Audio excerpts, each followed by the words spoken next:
Welcome to the Crime for Sleep channel. Let me know where you're watching from and what time it is. And don't forget to like, comment, and subscribe. Story 1. The apartment complex had been quiet for years. The landlord swore that Unit 312 had remained vacant since the last tenant vanished. But when the police investigated a noise complaint, they found food still warm on the stove, a bed recently slept in, and a message scrawled across the wall: "I never left." I remember the first time I walked into Unit 312. The air hung still and heavy, tinged with the lingering scent of someone's dinner, a simple pasta dish, judging by the pot on the stove. Steam still rose from it in lazy, curling wisps. The fork rested beside an empty plate, as if whoever had been eating had simply stepped away for a moment. But according to the building manager, Mr. Grayson, no one should have been there at all. "I swear on my mother's grave, detective," he had said, keys jingling nervously in his weathered hands as we stood in the hallway. "Unit 312 has been empty since Jessica Chen disappeared 3 years ago. We never found another tenant who wanted to stay more than a few weeks. Eventually, I just stopped trying to rent it." The complaint had come in at 10:17 p.m. A resident on the floor below had reported hearing footsteps, the scrape of chairs against the floor, and what sounded like someone humming a melody. Nothing alarming in itself, except that Unit 312 was supposedly vacant. I moved deeper into the apartment, my footsteps echoing slightly on the hardwood floors. The living room was sparse, a single armchair facing the window, a stack of books on the floor beside it. I knelt down to examine them, poetry collections with several pages marked by thin strips of paper. When I opened one, I found annotations in the margins, written in a delicate, slanting handwriting. The ink was still fresh, barely dry to the touch. The bedroom told a different story. The sheets on the bed were rumpled, pulled back as if someone had just risen. A depression remained in the pillow, and when I placed my hand there, I could still feel a whisper of warmth. On the nightstand sat a glass of water, half empty, with a perfect crescent of lipstick on the rim. "When was the last time you were in this apartment, Mr. Grayson?" I called out.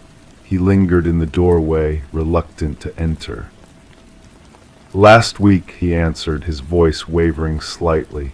"I do monthly inspections of all vacant units. There was nothing here then. No food, no bed linens, nothing." I nodded slowly, my gaze drawn to the bathroom door, which stood slightly ajar. A thin line of steam escaped through the crack. The case of Jessica Chen had gone cold years ago. 27 years old, a graduate student in literature, she had simply stopped existing one day. No bank withdrawals, no phone calls, no social media activity. Her family had reported her missing after 2 weeks of silence. When the police investigated her apartment, this apartment had been found in perfect order, as if she had stepped out for a coffee and intended to return. But she never did. "What do you know about Jessica Chen?" I asked, my voice deliberately measured and calm as I made notes in my small leather-bound notebook. The pen made a soft, scratching sound against the paper. Mr. Grayson shifted his weight, the floorboards creaking beneath him.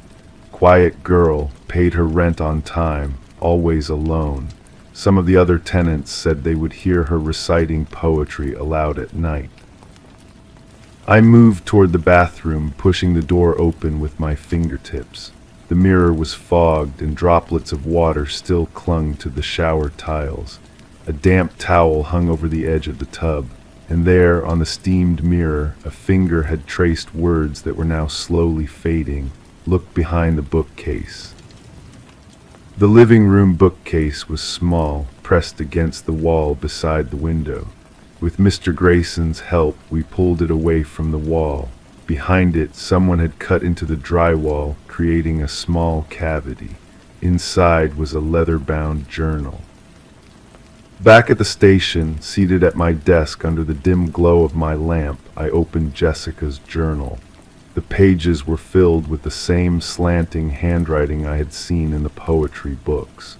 The entries began normally enough, musings about her studies, complaints about noisy neighbors, notes about her research. But about halfway through, the tone changed. "I can hear someone mimicking my movements," one entry read.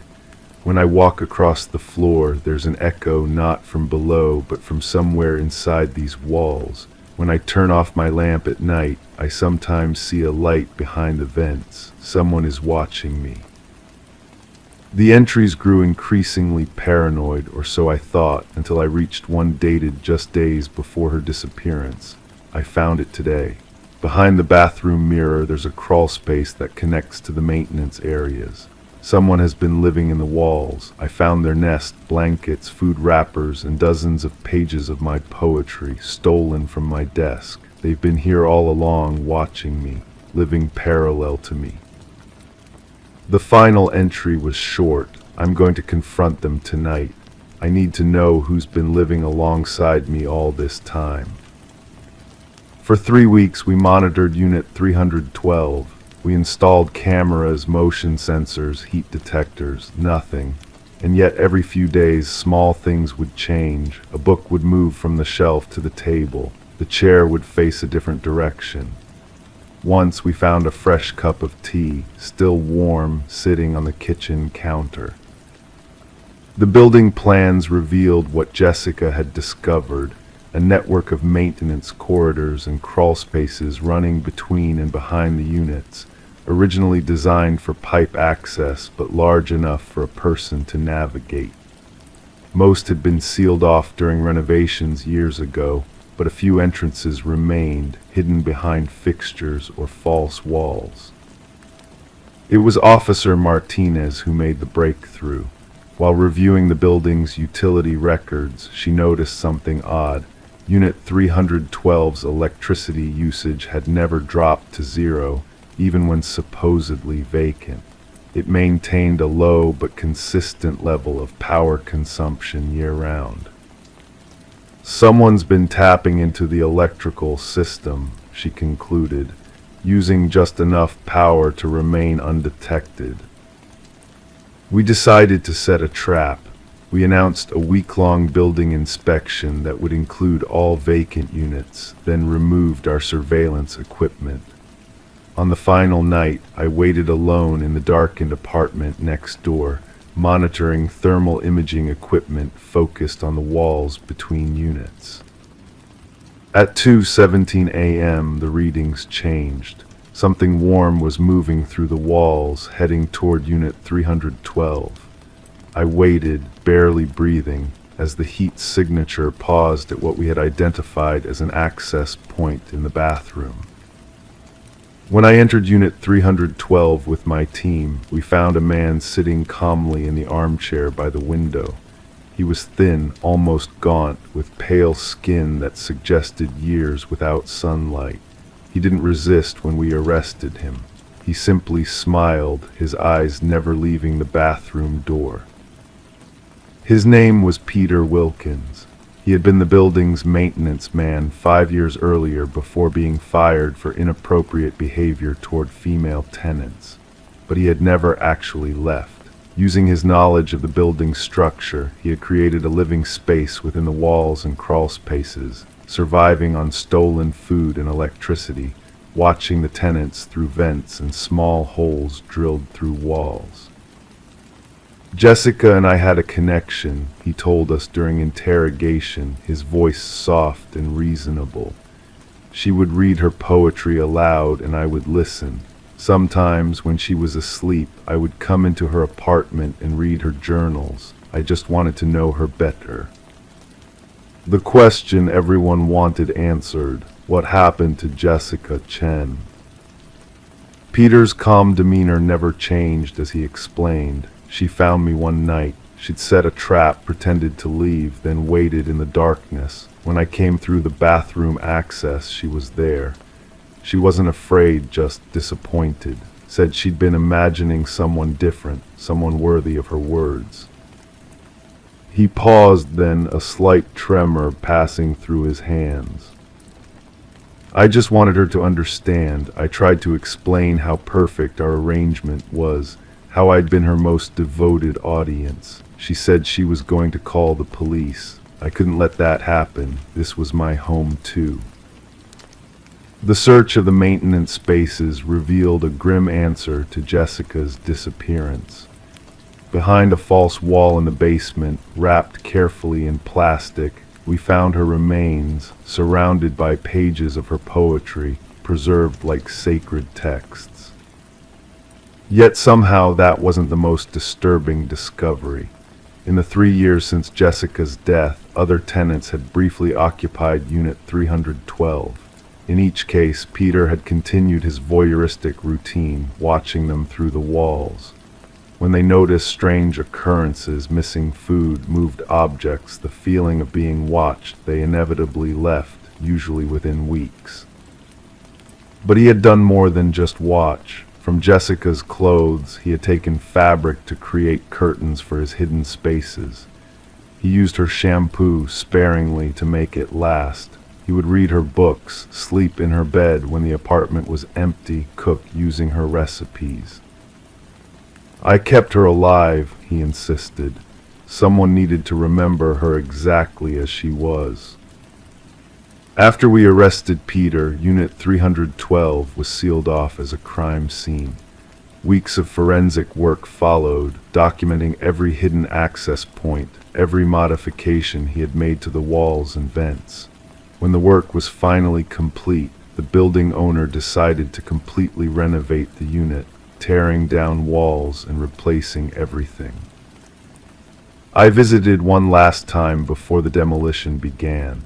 Standing in the empty space that had once been Jessica's living room, I felt a peculiar weight in the air.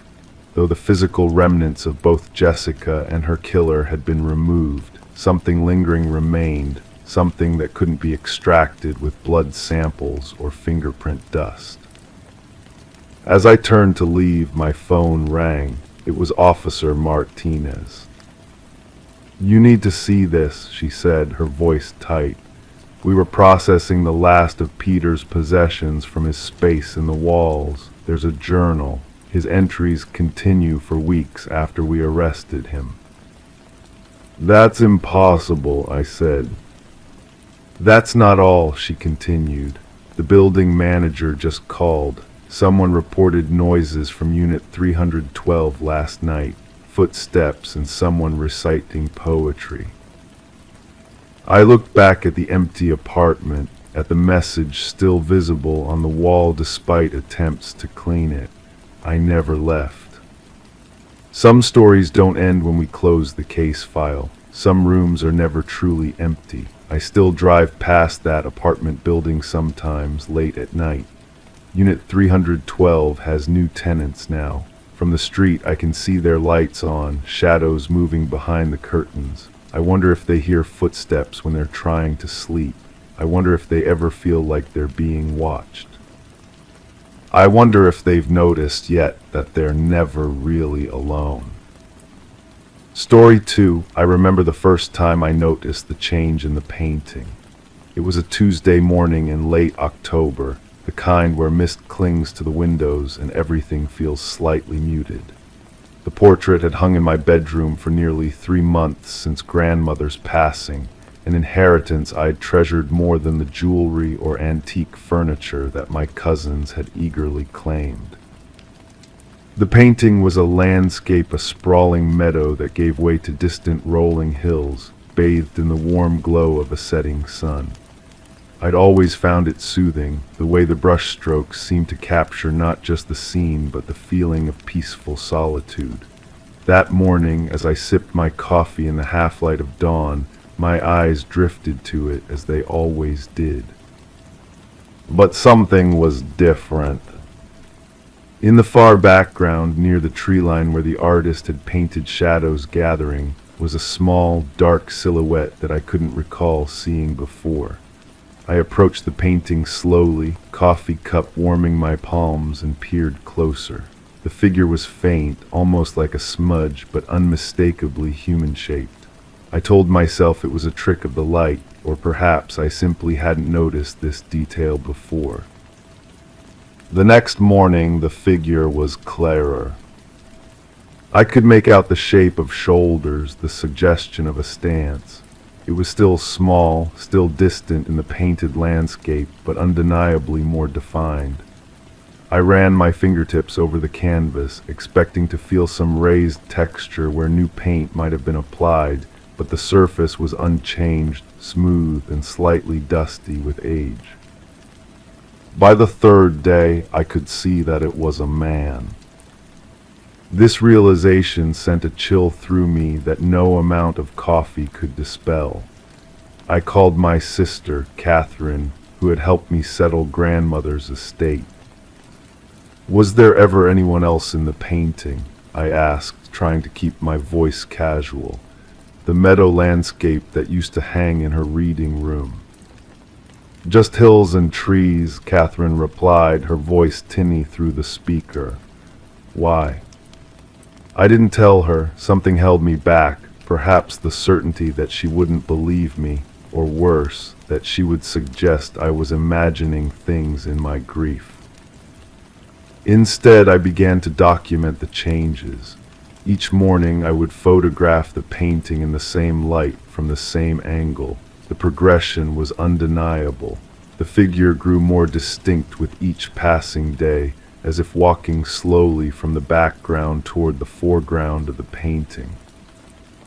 By the end of the week, I could see his face. It was a man in his 50s, perhaps, with deep-set eyes and a grim set to his mouth. His clothes were dark, nondescript, the kind that wouldn't draw attention, but his eyes, they seemed to look directly at the viewer, directly at me. I stopped sleeping in that room. During the day, when sunlight filled the apartment and the normal sounds of life outside my windows grounded me in reality, I would research the painting. Grandmother had told me once that it was the work of a local artist who had died young, but I couldn't recall the name. I searched through her papers, through old receipts and letters, anything that might offer an explanation. In a folder marked Acquisitions, I found it, a yellowed receipt for the painting, dated May 15, 1973. The artist's name was Daniel Whitaker. A quick internet search revealed little, just a few mentions in local art show listings from the early 1970s. No major exhibitions, no significant sales, a footnote in the art world. But there was one article from a small-town newspaper archived online that caught my attention. Daniel Whitaker had disappeared in 1973, shortly after selling several of his works at a gallery showing. No body was ever found. The case had gone cold almost immediately. The timing was impossible to ignore. I contacted the local historical society where grandmother had lived. They directed me to a retired detective who had worked on unresolved cases in the county archives, Elliot Mercer, now in his 70s but still sharp-minded and curious. We met at a quiet coffee shop downtown. I brought my laptop with the chronological photos of the painting's transformation. Mercer studied them in silence, the steam from his black coffee creating a haze between us. His weathered hands, spotted with age, moved deliberately through the digital images. "I remember this case," he said finally, his voice low and gravelly. "Whitaker, he was an odd one, reclusive, lived in that old cabin up by Lake Hollow. Talented, though. His landscapes had something that drew you in." I waited, sensing there was more. "There was a suspect," Mercer continued, his eyes not meeting mine. "Another artist, a contemporary of Whitaker's, fellow named Lawrence Gaines. They had exhibited together a few times. Rumor was Gaines was jealous of Whitaker's talent." He paused, taking a slow sip of his coffee. "But we never had enough evidence to make an arrest."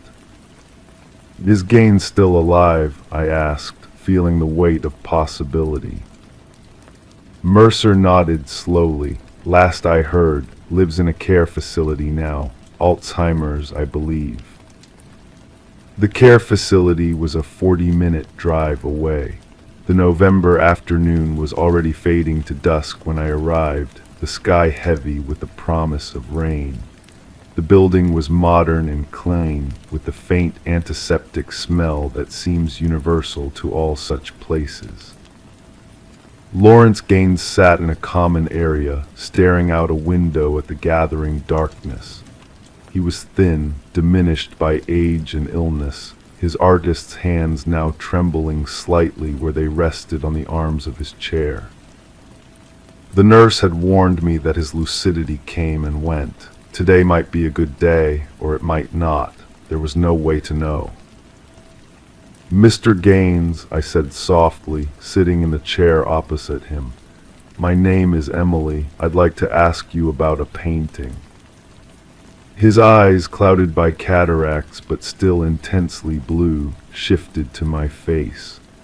For a long moment he said nothing, and I thought perhaps this was not a good day after all. Then he spoke, his voice surprisingly clear. "Which painting?" I showed him a photograph on my phone, the original image of the landscape before the figure had appeared. Recognition flickered across his face. "Daniel's Meadow," he murmured, "at sunset." "Did you know him well, Daniel Whitaker?" Gaines' gaze drifted back to the window. He was better than me. Everyone knew it. I knew it. His fingers tapped a restless rhythm on the chair. He could capture light in a way that wasn't natural. I leaned forward slightly. "What happened to him, Mr. Gaines?" A smile touched his lips, but there was no warmth in it. He put himself into his work. That's what a true artist does, you know, puts himself into his work. A chill ran through me as I recalled the figure in the painting, growing clearer each day. "What do you mean by that?" But Gaines' eyes had gone distant again, his moment of clarity passing like a cloud moving from the sun. The nurse touched my shoulder gently, indicating that it was time to leave. That night I returned to my apartment to find water dripping from the ceiling in my bedroom, directly above where the painting hung. The leak had saturated the canvas, colors running together in rivulets of paint that pooled on the hardwood floor beneath. The meadow was ruined, the hills and trees now shapeless blurs of green and gold, and the figure that had been emerging. It was gone, washed away completely, as if it had never been there at all. I called the building superintendent about the lake, then carefully removed the painting from the wall.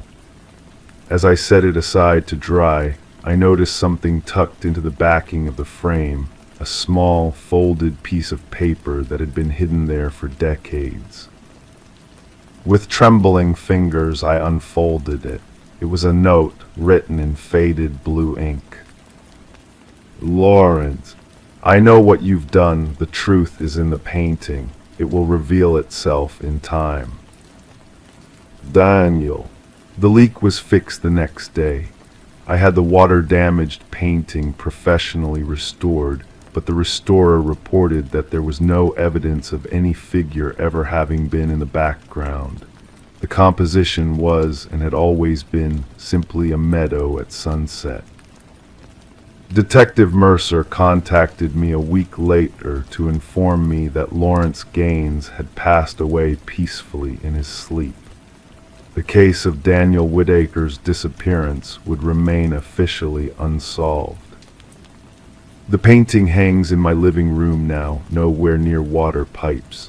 Sometimes, in the half-light of dawn or dusk, I think I can see something shifting in the background, near the tree line where the shadows gather. But when I look directly, there's nothing there, just hills and trees and the warm glow of a setting sun. And sometimes, when the house is quiet and my mind is drifting toward sleep, I wonder about those words. He put himself into his work. I wonder about the truth that was supposed to reveal itself in time. And I wonder if it's still revealing itself, even now, to anyone who looks closely enough. Story 3. I remember the first time I laid eyes on the Blackwood estate. The late afternoon sun cast long shadows across its Victorian façade, creating patterns that seemed to shift and breathe across weathered brick. The air was heavy with the scent of rain-soaked earth and something else, something older. As I pulled into the graveled driveway, the crunch under my tires echoed too loudly in the unnatural stillness that surrounded the property. My name is Detective Thomas Mercer, and I've investigated homicides for 27 years. But this case was different from the moment I opened the file. It started with a call from a real estate agent on a Tuesday morning. Her voice trembled over the phone as she explained what she'd found while preparing to list the property, a house that had cycled through 6 different owners in just under 4 years. An unusual turnover rate that had become something of a local legend. "Detective," she'd whispered, "there are things in the house, personal things, like they never left, but they're not here anymore." I drive slowly to crime scenes, always have. It gives me time to prepare mentally, to create a blank canvas in my mind where I can paint the details without preconception. The Blackwood house required such preparation. 3 stories of faded grandeur stood before me, windows like vacant eyes watching my approach. The front door, heavy oak with intricate carvings, creaked open at my touch, as if the house had been expecting me. The foyer smelled of furniture polish and something metallic I couldn't quite identify. Nothing unusual at first glance, hardwood floors gleaming under undisturbed dust, a grandfather clock frozen at 3:17, an umbrella stand with 3 different umbrellas. "They're through here," the agent, Miss Holloway, said, guiding me toward the living room. What I saw next would stay with me for years. The living room was lived in. A coffee cup half full, its contents long since evaporated, leaving only a dark ring. An open book face down on the arm of a leather chair. Reading glasses perched on an end table. But it was the collection arranged meticulously on the antique dining table that drew my attention. Wallets, keys, watches, wedding rings, cell phones, items you don't leave home without, much less abandon in a house you're fleeing. 6 families, Ms. Holloway said softly beside me. 6 families, and every time I come to list the property again, there's more things they've left behind. I pulled on latex gloves, a habit, and gently opened one of the wallets. Driver's license for Martin Kepler, 42, from Cincinnati. Credit cards, 200 in cash. A photo of smiling children. "People don't leave these things behind," I murmured, more to myself than to her. "That's not all," she said, her voice dropping even lower. "Follow me." The upstairs bedrooms told a more intimate story. Closets with clothes still hanging, neatly pressed. Nightstands with prescription bottles, books with bookmarks, charging cables without phones. In one room, clearly a teenager's from the posters on the wall, a backpack sat ready by the desk, homework half completed. The last family, the Hendersons, had been here 3 weeks, Ms. Holloway explained. 4 of them parents, 2 kids. I got a text from Mrs. Henderson asking to meet urgently. When I arrived the next morning, the house was like this. Car still in the garage, no note, no calls, nothing. I examined the master bedroom carefully. The bed was made, but there was an indentation, as if someone had sat on the edge. A glass of water on the nightstand, lipstick on the rim. A journal lay open mid-entry. I hear it again tonight, the breathing in the walls. Tom doesn't believe me, says it's just the old pipes. But it's not. It's like the house is listening to us, watching us. I found James's. The entry ended mid-sentence. I closed the journal gently, my skin prickling despite the warmth of the day. Have missing persons reports been filed? I asked. For every family, police investigations found nothing. No financial activity after disappearance. No cell phone use. Nothing. Over the next few weeks, I dove deeper into the mystery of the Blackwood estate. Built in 1887 by Alistair Blackwood, a railroad magnate with a reputation for cruelty. 3 workers had died during construction, unusual but not unheard of for the time. Blackwood himself had disappeared in 1891, leaving behind all his possessions.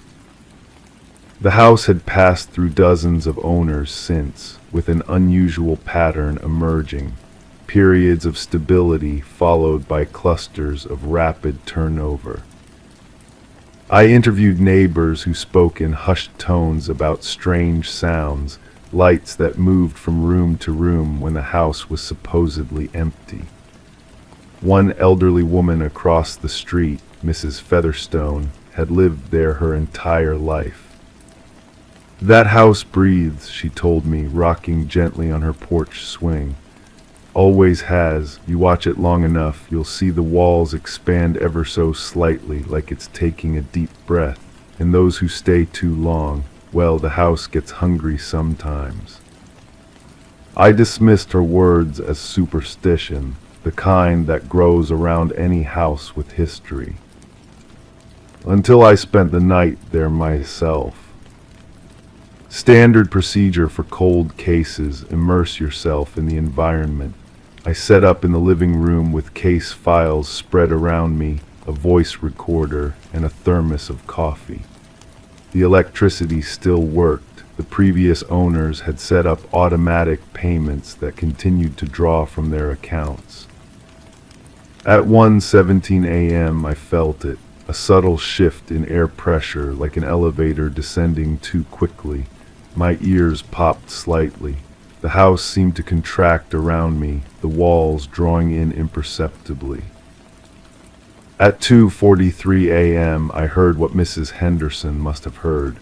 Not breathing exactly, but a rhythmic, organic sound within the walls, too irregular to be pipes, too intentional to be settling.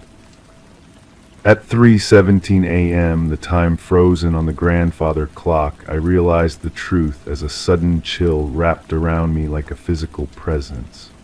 I watched, paralyzed, as my coffee cup slid gently across the table toward the edge, pulled by nothing visible. My case notes ruffled as if disturbed by a breeze, though the air was completely still. I felt it then, a presence filling the room like water rising, pressing against my skin, seeking entry. In that moment, I understood with perfect clarity what had happened to the families. They hadn't left. They hadn't disappeared. They had been absorbed. The Blackwood house didn't merely consume its inhabitants' possessions, it consumed them, incorporeal yet insatiable. The personal items weren't left behind, they were rejected. The house wanted living essence, not objects. I don't remember leaving, only the gravel crunching under my tires as I sped away, my breath fogging the windows from the inside while the night air was warm. The case remains officially unsolved. The house still stands, now cordoned off as a potential crime scene. Sometimes I drive by just to check. Each time the windows seem a little more like eyes, the door a little more like a mouth, waiting. Mrs. Featherstone died last month, heart failure, they said. The day before, she'd called me, her voice trembling.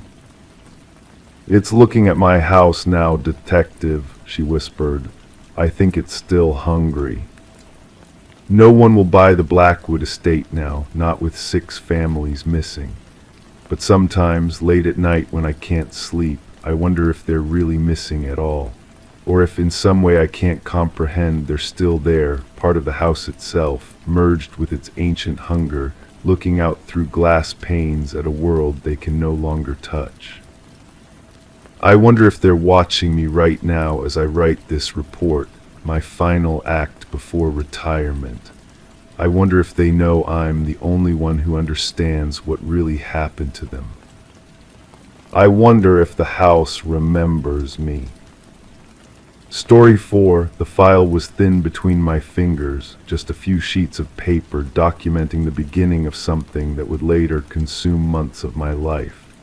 Outside my office window, October rain tapped against the glass with a gentle persistence, creating a soothing backdrop to the silence of the nearly empty police station. The clock on the wall moved its hands past midnight without ceremony. I was alone with her story now, and as I opened the manila folder, the paper released that distinct scent of bureaucracy and fading ink that has become so familiar in my 15 years as a detective. Sarah Miller, 29 years old, a librarian with auburn hair and a life that seemed unremarkable until she walked into our precinct on a Tuesday evening, her voice steady but her hands betraying her with subtle tremors as she placed them flat on the interview room table.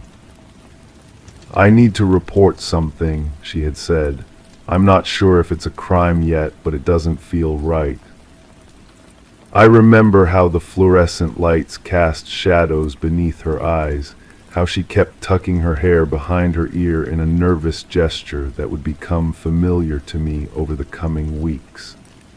The tape recorder between us hummed softly, almost imperceptibly, as she began to tell me about the man who knew her secrets. It had started innocently enough, an online dating app, a few exchanges of messages that seemed normal, pleasant even. His name was David. He was an architect, or so he claimed. His profile picture showed a man in his mid-30s with kind eyes and a measured smile. Nothing about him raised any flags for Sarah, who described herself as cautious by nature. They had arranged to meet at a cafe downtown, a public place with large windows and constant foot traffic. She had done everything right. He was already there when I arrived, Sarah had told me, her voice taking on that distant quality people have when revisiting a memory. Sitting by the window, reading a physical newspaper. Who does that anymore? I thought it was charming. The cafe had been warm that afternoon, the scent of cinnamon and coffee creating a comfortable atmosphere that made Sarah feel at ease. She remembered sliding into the chair across from him, the metal legs scraping slightly against the tiled floor. He had folded his newspaper carefully before looking up at her with a smile that reached his eyes. "You must be Sarah," he had said. "I recognized you from your profile picture, though it doesn't capture how green your eyes are." Their conversation had flowed naturally at first. David asked about her work at the library, seemed genuinely interested in her thoughts on the books she recommended to patrons. He ordered a black coffee for himself, remembered that she had mentioned preferring tea in one of their messages. The waitress brought her Earl Grey with a slice of lemon, just as she liked it. Then things started to shift, Sarah had said, her fingers tracing invisible patterns on the interview room table. Subtle at first, he mentioned my cat by name Fitzgerald, which was strange because I'm almost certain I hadn't told him about my cat. I thought maybe I had mentioned it in passing and forgotten. But then David had asked her if the roses her mother had sent for her birthday last week had lasted. Sarah hadn't told him about any roses or that her birthday had just passed. When she questioned him, he had smiled in a way that made the calf suddenly seem colder. "You told me everything," he had whispered, leaning slightly forward. "Last night." Those words hung in the interview room as Sarah's voice faltered. She had left the cafe immediately after that, heart pounding, walking quickly through crowded streets, constantly checking over her shoulder. David hadn't followed her, at least not that she could tell. I thumbed through the preliminary investigation notes in the file. We had checked the dating app, of course. David's profile had been deleted. The cafe's security cameras had captured him sitting at the table, but the angle wasn't ideal, just the back of his head, his face turned away from the camera for most of the encounter. The waitress remembered them, but couldn't recall anything distinctive about the man beyond well-dressed and polite. What had truly unsettled me, though, were the roses. When we visited Sarah's apartment, there they were on her kitchen counter, a dozen pink roses, her favorite color, in a simple glass vase. Her mother confirmed sending them for her birthday the previous week. How had David known? "I live alone," Sarah had explained during our second interview. "I double-check my locks every night. I close my curtains. I'm careful." Her voice had dropped to a whisper then. What did he mean last night? That question led us down a winding path of possibilities, each more unsettling than the last. We checked for signs of breaking and entering at her apartment. Nothing. Her phone and computer showed no evidence of hacking, though our tech unit couldn't rule it out completely. We looked into stalking patterns, compiled a list of men named David who matched the physical description in her area. The investigation expanded like ripples in still water, touching on dozens of potential leads that dissolved as quickly as they formed. 3 days after our initial interview, Sarah called me at 3:17 a.m., her voice tight with fear. "He sent me an email," she said without preamble. "It's from an address I don't recognize. It just says, 'Did you change your locks? It won't matter.'" I advised her to stay with a friend, which she did, her college roommate Melissa, who lived across town. We increased patrols in both neighborhoods, placed a trace on Sarah's communications. For 2 weeks, nothing happened. The case file grew thicker with reports and dead ends, but David remained a shadow, a voice without substance. Then came the package. It arrived at Melissa's apartment, addressed to Sarah. No return address, postmarked locally. Inside was a small leather-bound journal. Sarah recognized it immediately. It was her diary, which she kept in the drawer of her bedside table. Only this wasn't her actual diary, which was still safely in her apartment. This was an exact replica, containing perfect copies of her private thoughts, all the way up to her most recent entry from 3 days earlier. The last page, however, contained writing that wasn't hers. In handwriting that mimicked her own with uncanny precision were the words, "Some secrets should stay unspoken, Sarah, even in the privacy of your own home." My fingers paused on the photograph of that journal page, the hair on my arms rising despite the warmth of my office.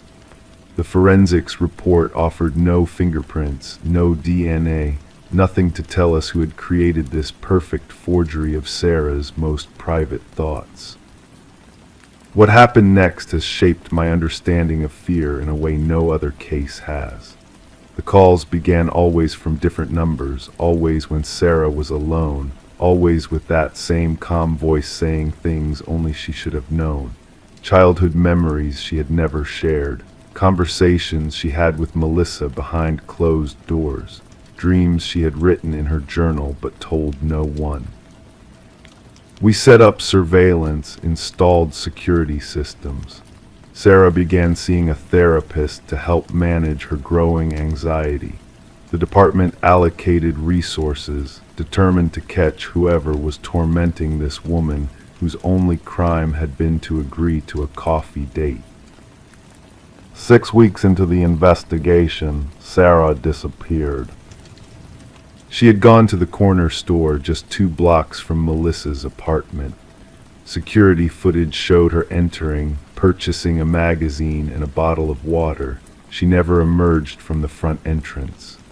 The back door, normally locked and alarmed, had been found slightly ajar, the alarm system disabled.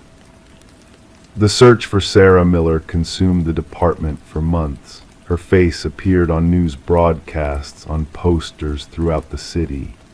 We interviewed everyone in her life, tracked down every David who remotely fit the description. We followed every procedure, exhausted every resource. 3 months later, a package arrived at the precinct, addressed to me personally. Inside was a USB drive containing a single audio file. With growing dread, I plugged it into my computer and pressed play. Sarah's voice filled my office, calm and clear. "Detective, by the time you receive this, I will be gone. Not dead, please tell my parents I'm not dead, but somewhere he can't find me. Somewhere no one can find me. I've changed everything about myself. My appearance, my name, my history. The man who knew my secrets. I realized something about him that terrifies me more than anything else. He doesn't exist. There is no David. There never was. The person who's been watching me, who's been in my home, who knows things no one could know. It's someone close to me, someone I trust. I don't know who, and I can't risk staying to find out. I'm sorry to leave you with an unsolved case. Some mysteries are better left that way." The recording ended, leaving only the sound of rain against my window. The case remains open, technically unsolved. Sometimes I review the file late at night when the station is empty, turning each page with careful fingers, looking for something I might have missed. The dating app account was created using public library computers. The journal replica was professionally bound at a shop that doesn't require ID. The phone calls came from burner phones purchased with cash. Sarah Miller's disappearance has officially been reclassified as a voluntary absence. Her family receives postcards occasionally, never with a return address, always mailed from different cities. They say she sounds well, if cautious. She never mentions David. But I keep coming back to those words from their first meeting, the whisper across a caf table that changed everything. "You told me everything last night." What happens in the darkness of our homes when we believe we're alone? What secrets do we reveal to the shadows, thinking no one is listening? These are the questions that keep me awake now, that make me check my locks twice before bed, that cause me to speak more quietly even in empty rooms. Because sometimes the most terrifying truth is not that someone is watching you. It's that you'll never know who it is. Story 5. I remember the first time I noticed the footsteps. It was a Tuesday evening in late October, when the darkness had already settled over the small town of Millfield by 6 o'clock. Rain tapped gently against my windows, creating a soothing white noise that usually helped me drift into sleep. I had been living in apartment 2B for almost 3 months, the top floor of a modest 2-story building on Elm Street, a quiet residential area where most lights went out by 10. That night, as I lay in bed reading, I heard it, soft at first, almost imperceptible beneath the pattering rain. Footsteps, slow, methodical footsteps moving directly beneath my bedroom. I lowered my book, listening more intently as the sound continued, a deliberate heel-toe pattern that suggested someone walking with purpose, not just passing through. The following morning, I mentioned it casually to Mrs. Winters in 1B, the elderly woman who lived in the apartment directly below mine. "Did you have a visitor last night?" I asked, helping her with her groceries. She looked at me with genuine confusion in her pale blue eyes. "No, dear, I take my sleeping pill at 8. I don't hear a thing until morning." I nodded, dismissing it as perhaps pipes settling or the building creaking. These old structures make all sorts of noises, especially during the first cold nights of fall. But the footsteps returned the next night, and the night after that. always beginning around 11:15 p.m., always the same pattern, walking from what would be the living room area through to where the bedroom would be, pausing and then back again, sometimes continuing for up to an hour. After a week, I found myself lying awake each night, waiting for them to begin. I started timing them, noting the patterns, wondering if I was becoming obsessive or if there was truly something worth investigating. On the 15th night, I finally decided to speak with my landlord, Mr. Greaves. He was an unremarkable man in his 60s who handled maintenance issues with reluctant efficiency and collected rent with much more enthusiasm. "Mr. Greaves," I said, catching him in the small lobby as he sorted through mail, "I've been hearing strange noises at night, footsteps coming from below my apartment." He barely looked up from his stack of envelopes. "Mrs. Winters doesn't move around much at night, says her arthritis gets worse after sundown." "No, not from her apartment," I clarified, leaning against the wall. "From below that, it sounds like it's coming from underneath the first floor." His hands stilled. The envelope he was holding trembled slightly. "There is no basement," he said flatly, finally meeting my eyes. Something in his gaze made my skin prickle. It wasn't annoyance or dismissal, it was fear. "The building plans clearly show no basement level," he continued, his voice taking on an artificial casualness. "It's just the 2 floors and a crawl space that's maybe 3 feet high. Nobody could walk around down there." I nodded slowly, not wanting to push further. Something about his reaction suggested this wasn't the first time he'd heard this complaint. That night I couldn't sleep. The footsteps began at their usual time, but knowing that there couldn't be anyone walking beneath me made the sound unbearable. I pressed my ear to the floor, then grabbed a water glass from my nightstand, placing its rim against the floorboards and listening through the bass, an old detective trick I'd once read about. The footsteps became clearer, more defined, and something else, a faint humming, a melody I couldn't quite place. The next day I visited the local library. The building on Elm Street was over 100 years old, and I wondered what history it might hold. The librarian directed me to their local history section, where I spent hours scanning through microfiche of old newspapers and property records. What I found sent a chill through me.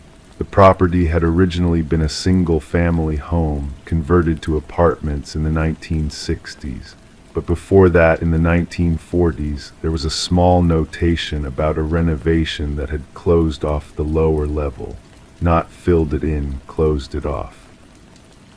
I dug deeper. A newspaper article from 1943 mentioned the disappearance of the home's owner, Henry Blackwood. He had been a reclusive man who, according to neighbors, had become increasingly paranoid after his wife's death. The article mentioned police had searched the home but found no evidence of foul play. He was simply gone. 2 weeks later, another article appeared. The new owners had reported strange noises. The matter was dismissed as settling of the house.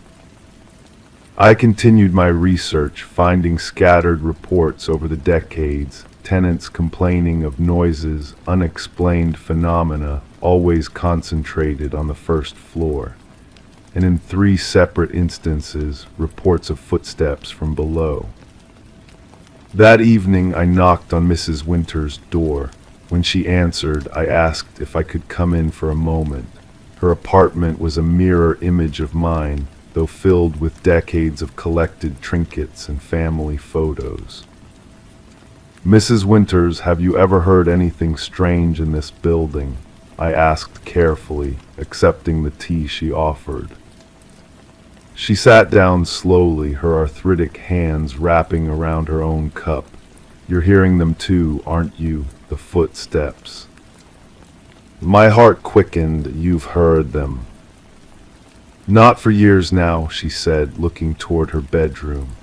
They were worst when I first moved in almost 30 years ago. Back then I slept in the bedroom, but after a few months I couldn't bear it anymore. That's why I converted the dining room to my bedroom. It's the only part of the apartment where you can't hear them. I leaned forward. Mr. Greaves says there's no basement. There isn't, she said, her voice dropping to almost a whisper. Not officially, but before they converted this place, Henry Blackwood built something down there. A shelter, they say, got paranoid during the war, thought we were going to be invaded. What happened to him? I asked, though I was beginning to piece it together myself. Nobody knows for certain. Some say he just left town, others think. She trailed off. Think what? That he never left at all. She sipped her tea, hands trembling slightly. The family that bought this place after him, they were going to renovate. They knocked down a wall and found that the basement had been sealed off completely. Concrete poured over the entrance. They decided it wasn't worth the expense to break it open. I returned to my apartment with my mind racing. That night I lay awake waiting. At precisely 11:17 p.m. the footsteps began. Without allowing myself to reconsider, I grabbed my phone's flashlight and went downstairs. The building's small utility room was unlocked. Inside, behind a stack of paint cans, I found what looked like a patch in the wall, newer concrete against the old foundation. I pressed my ear against it. The footsteps were clearer here, unmistakable, and the humming, a melancholy tune that I now recognized as a popular song from the 1940s. The next day I gave my notice to Mr. Greaves. His face showed both relief and guilt as he accepted it. "You're not the first," he said quietly. "Some stay for years like Mrs. Winters. They learn to live with it, others can't." "Don't you want to know what's down there?" I asked. "Who's down there?" He looked at me with tired eyes. Some mysteries are better left alone. If Henry Blackwood is still walking beneath us after all these years, what good would come from disturbing him? I moved out the following week, but I couldn't let go of the mystery. I continued my research, looking into the history of Henry Blackwood, finding old photographs, speaking with elderly residents who remembered rumors about the house on Elm Street. 3 months later, I received a call from Mrs. Winters. "They're renovating," she said without preamble. The new owner of the building decided to investigate the sealed basement. I drove back to Millfield the next day. The small apartment building was surrounded by construction equipment. A contractor I spoke with told me they had broken through the concrete seal the previous morning. "What did they find?" I asked. "A fully furnished basement apartment," he said, shaking his head in disbelief. "Like a time capsule from the 1940s, everything perfectly preserved. Even had an old wind-up record player that still worked." "And was there anyone there?" I asked, my voice catching. He gave me a strange look. "No, of course not, just an empty room." He paused, then added, "Though the weirdest thing, there was a record on the player. The needle was down, like someone had been listening to it just before we broke through." That night, for the first time in months, I thought about the footsteps, those slow, deliberate steps pacing beneath an apartment where no one should be walking. I wondered if Mrs. Winters would sleep better now, knowing what lay beneath her floor. I wondered if the footsteps would finally stop. But somehow I knew they wouldn't, because whatever walked below apartment 1B didn't need a physical form to continue its eternal pacing, its endless waiting for something or someone that would never return. Sometimes I still think about it on rainy nights, about Henry Blackwood, who built himself a shelter against imagined invaders only to become trapped in his own paranoia. Whether he died down there or simply disappeared, his footsteps remain, a ghostly echo caught in an endless loop, walking from living room to bedroom and back again, night after night for over 70 years. And I wonder, if you were to visit that building on Elm Street, would you hear them too? Those steady footsteps from the neighbor who lived below. The neighbor who, according to all official records, couldn't possibly exist. Story 6. I've always been the kind of detective who works the night shift by choice. There's a clarity to investigating when the world goes quiet, when the only sound is the occasional passing car and the soft hum of fluorescent lights overhead. My name is Detective Thomas Mercer, and this particular case still follows me even now, years after we closed the file. It began on a Tuesday in late October, the kind of autumn night where the air feels crisp against your skin and fallen leaves crunch softly underfoot. I remember the smell of rain on concrete as I pulled into the parking lot of the Meridian office complex, an unremarkable 8-story building on the edge of downtown. Nothing about its glass and steel exterior suggested anything unusual. Nothing except the call we'd received from a night security guard named Alan Whitaker. His voice was shaking, my partner Lydia had said when she handed me the assignment.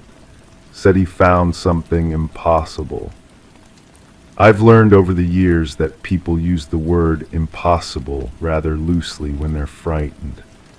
But as I rode the elevator up to the 7th floor, the soft mechanical whir filling the otherwise silent space, I couldn't have anticipated what impossible would mean that night.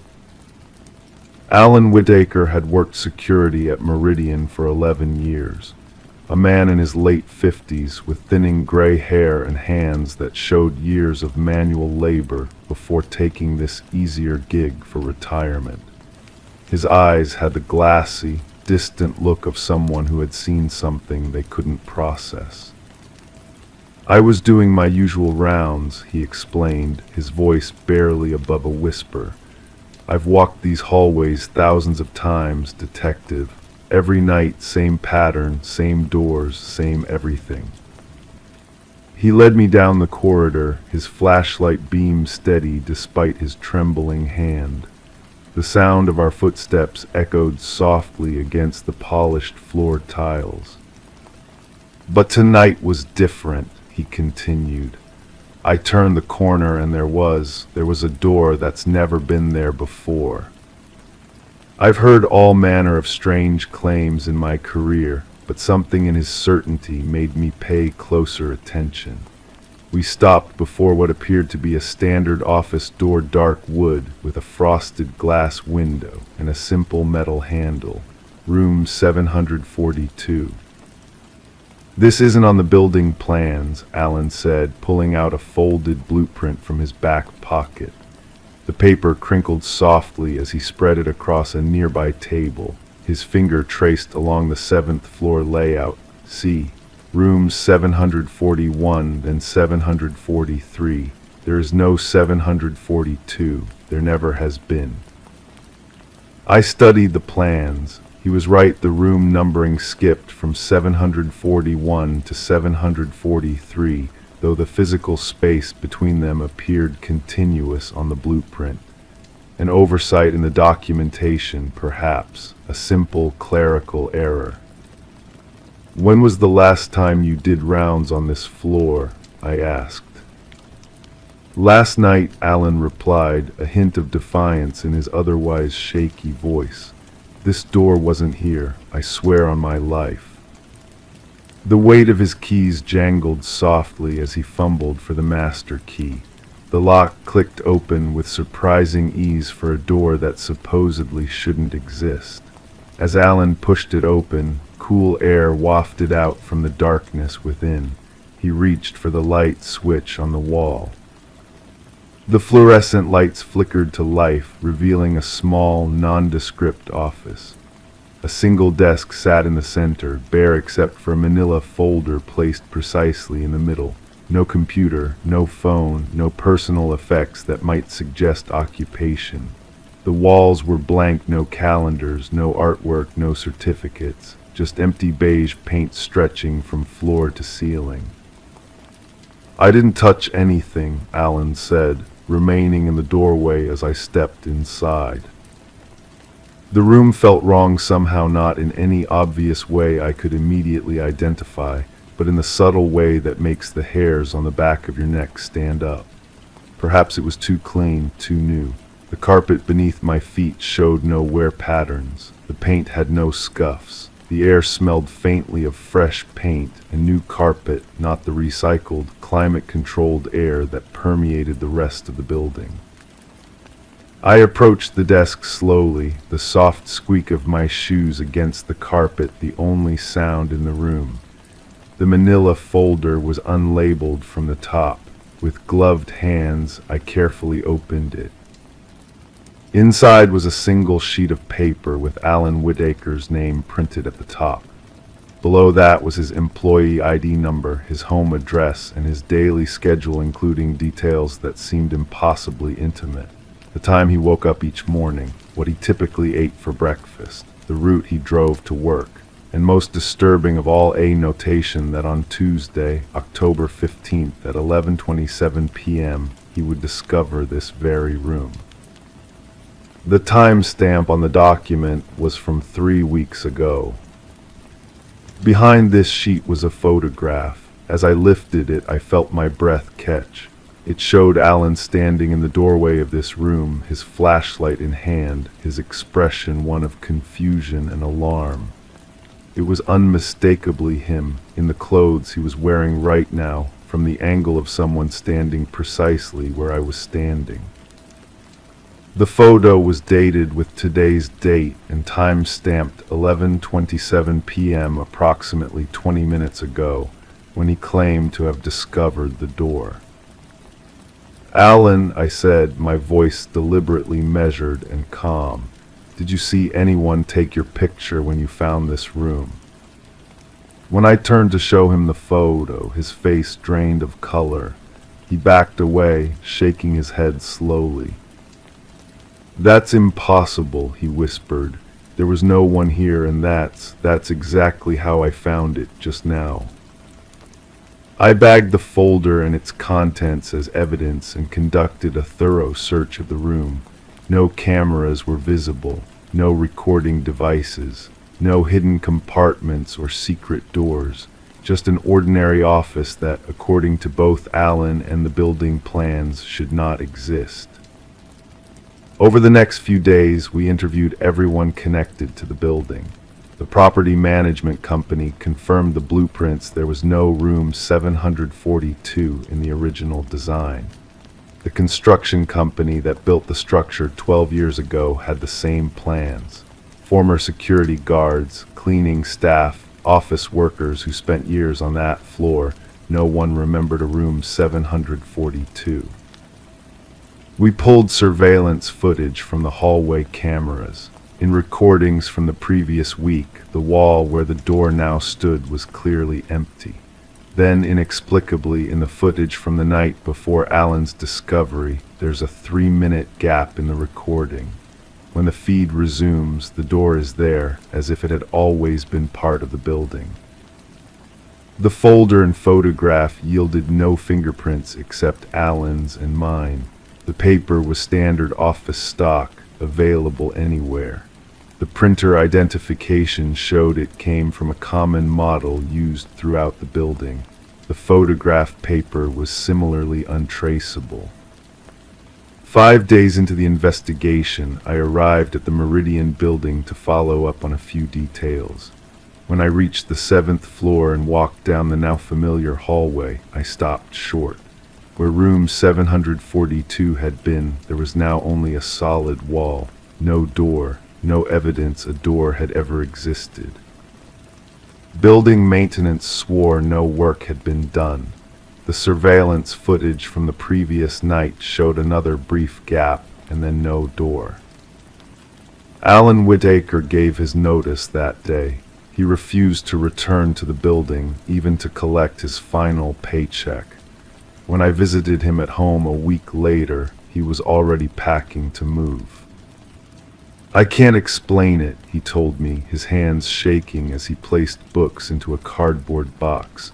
"But whoever left that folder knew things about me they couldn't possibly know. They knew exactly when I'd find that room. They had my picture before I even opened the door." He paused, looking up at me with haunted eyes. "What if they're watching me right now? What if they always have been?" The case remains officially unsolved. We found no evidence of criminal activity, no threats, no signs of breaking and entering or tampering. The official report suggests a possible prank by other building employees, though none came forward and no evidence supported this theory. Sometimes on quiet nights like this one, as I sit at my desk reviewing other cases, I find myself coming back to the folder from room 742. I've memorized every detail of that photograph, Alan standing in the doorway, the exact angle of his flashlight beam, the timestamp that perfectly matched his discovery. And I think about what I never told him, what I never included in the official report. There was a second photograph in that folder behind the first. A photograph of me standing at that desk, holding the first photograph with an expression of dawning comprehension on my face. It was time-stamped exactly 1 week after Alan found the room. In the background of the image, partially visible over my shoulder, was another door that doesn't exist on any blueprint, this one leading directly off the mysterious office. And it was standing slightly ajar, as though someone had just stepped through it. The room is gone now, but sometimes when I walk past the Meridian building during my late-night investigations, I look up at the 7th floor. And sometimes, just sometimes, I see a light on in a window that shouldn't be there. I've never gone back to check. Some doors once opened are better left closed. Some rooms are never meant to be found. And some mysteries, I've come to believe, are warnings rather than puzzles to be solved. Story 7. The chill of October hung in the air as I pulled into the driveway of 1842 Sycamore Lane. The gravel crunched beneath the tires of my unmarked sedan, announcing my arrival to the quiet suburban home. Rain had fallen earlier, leaving everything with a glossy sheen under the street lamps. I killed the engine but sat for a moment, studying the modest 2-story house. Nothing about it suggested the strange sequence of events that had brought me here. My name is Detective Thomas Mercer, and I've been with the Oakwood Police Department for 17 years. I specialize in cases that others find difficult to categorize. This particular file had been passed to me 3 days ago, and I hadn't slept well since.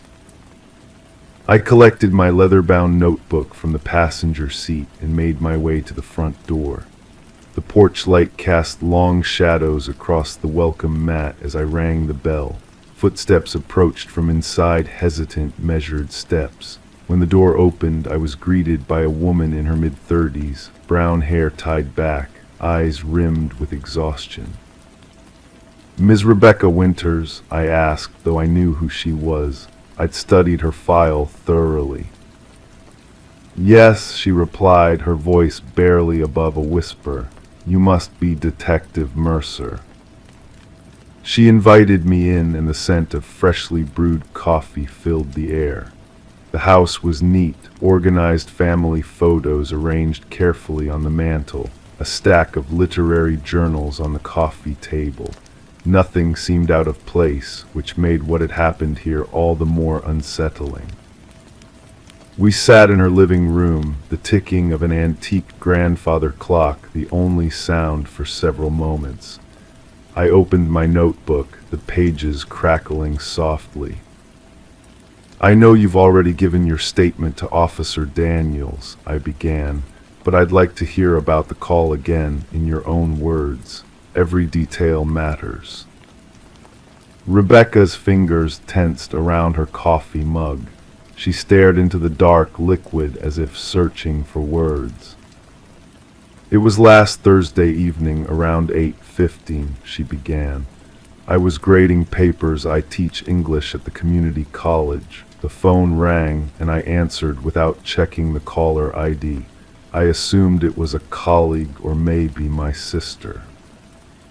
She paused, taking a slow, deliberate breath. But the voice on the other end, it was mine, my own voice, not recorded, not a similar voice, my voice. It whispered, "Get out of the house." Then silence. The grandfather clock chimed softly in the hallway, marking the half hour.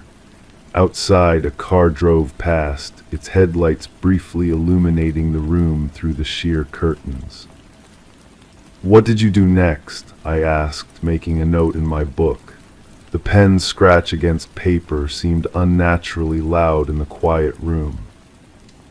I thought it was some kind of prank at first. I called the number back immediately, but the line was dead. Not busy, not ringing, dead, as if the number didn't exist. I nodded, letting the silence stretch between us. In my experience, people fill silences with details they might otherwise forget to mention. I checked all the rooms, she continued after a moment. Every closet under the beds. I even went down to the basement, though I hate going down there after dark.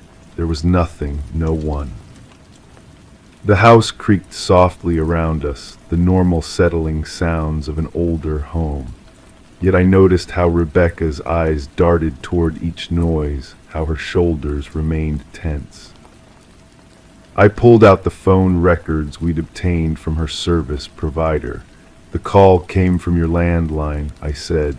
"This landline." I gestured to the cordless phone sitting in its cradle on a side table. "That's impossible," she whispered. "I was alone in the house." The call lasted exactly 12 seconds, I continued, sliding the paper across the coffee table for her to see. Beginning at 8:17 p.m. and ending at 8:17 and 12 seconds. Rebecca's hand trembled slightly as she reached for the document. "I don't understand how this is possible." Neither did I, but I wasn't ready to admit that yet. In 17 years on the force, I'd seen cases of phone spoofing, of elaborate hoaxes, even of psychological breaks where victims convinced themselves of impossible scenarios. But something about this case felt different, the precision of it, the simplicity. "Have you received any other unusual calls, any strange occurrences in the house before this?" She hesitated, and I knew there was more. "About 2 weeks ago I came home from work and found my bedroom window open.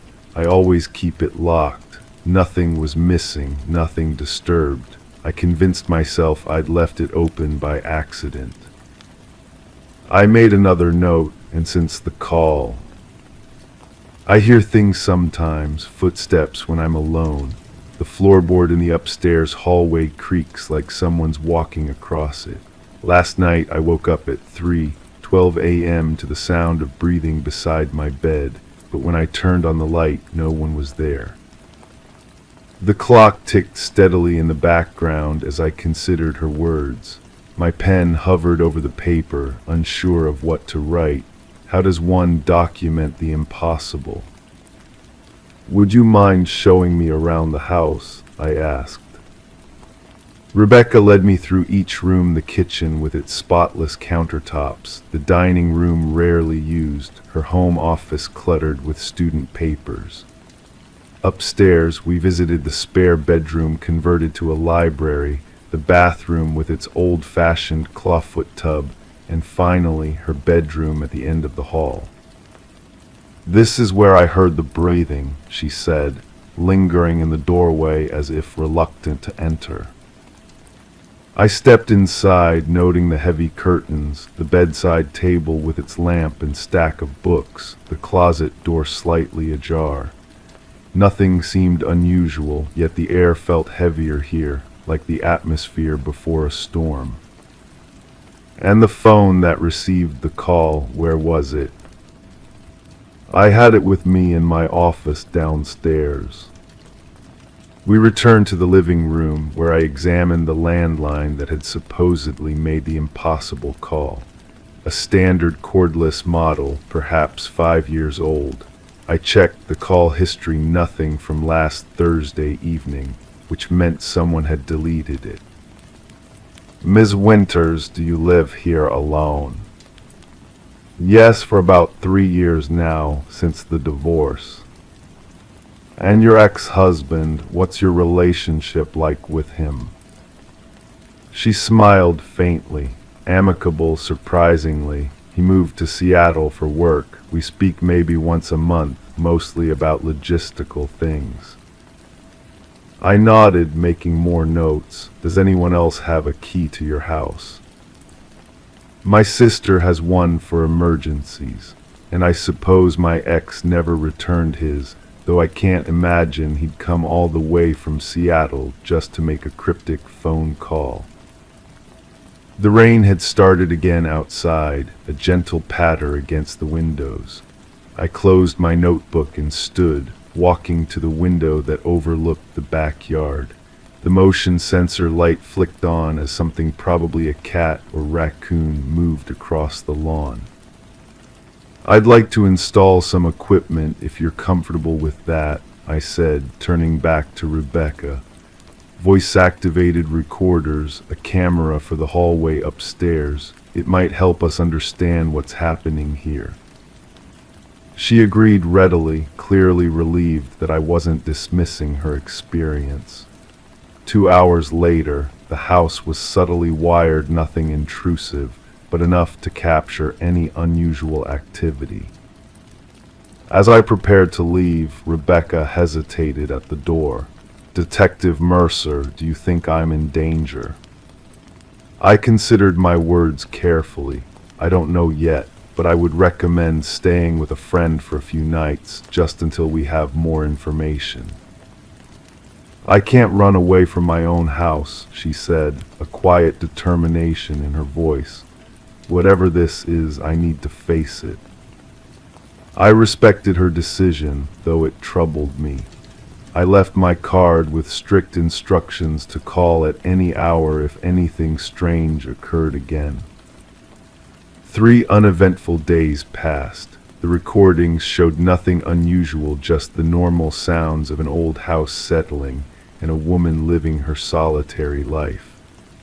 I began to wonder if the incident had been some elaborate prank after all, or perhaps a one-time glitch in the phone system. Then at 2:37 a.m. on the 4th night, my phone rang. Detective Mercer, Rebecca's voice was tight with fear. It happened again, the call, but this time the message was different. What did it say? I asked, already reaching for my clothes. There was a pause, filled only with her shaky breathing. It said, I'm already inside. I broke every speed limit on my way to Sycamore Lane. When I arrived, every light in Rebecca's house was on, blazing against the darkness. She was waiting on the porch, wrapped in a heavy cardigan despite the mild night. Show me, I said simply. Inside, she led me to her home office, where the landline's call history now showed an incoming call at 2:22 a.m. from her own number, 15 minutes before she'd called me. I checked the recordings right away, she said, pulling up the audio files on her computer. I thought they would finally show something. She clicked play on the file from the hallway recorder. For several seconds there was nothing but the ambient sounds of the house. Then, clear as day, came the sound of the phone ringing downstairs. 2 rings, then Rebecca's voice answering. A pause, then a gasp of fear. But there was no incoming voice on the recording. No whispered warning from her doppelganger. just Rebecca responding to silence. "Play it again," I said, leaning closer. We listened 3 more times. Each time, the same result, Rebecca clearly reacting to words that weren't captured by the recording. "This doesn't make sense," she whispered. I heard it, my own voice telling me someone was already inside. I pulled out my phone and called the department, requesting an immediate trace on Rebecca's landline. While we waited, I checked every room in the house again, this time looking for signs of intrusion, a forced window, a picked lock, nothing. 20 minutes later, my phone rang. It was the tech from the department. "Detective, we've got something strange here," he said. "The call to Ms. Winter's house at 2:22 a.m., it didn't come from her landline after all." "Then where did it come from?" I asked. "That's just it. According to our trace, it came from a phone booth." "A phone booth where?" "The old one outside Mercy Hospital. The thing is, detective, that phone booth was removed 3 years ago." A chill ran down my spine as I looked at Rebecca, who was watching me with wide, frightened eyes. "There's something else," the tech continued. "We checked with the hospital security cameras. At exactly 2:22 a.m., they show a woman entering the area where that phone booth used to be. She stands there for exactly 12 seconds, then walks away." "Can you identify her?" I asked, though somehow I already knew the answer. "The footage is grainy, but she looks very much like Ms. Winters." I thanked him and hung up, trying to process what I'd just heard. Rebecca was staring at me, waiting. "What is it? What did they find?" I hesitated, unsure how to explain the impossible. "The call didn't come from your house," I said finally.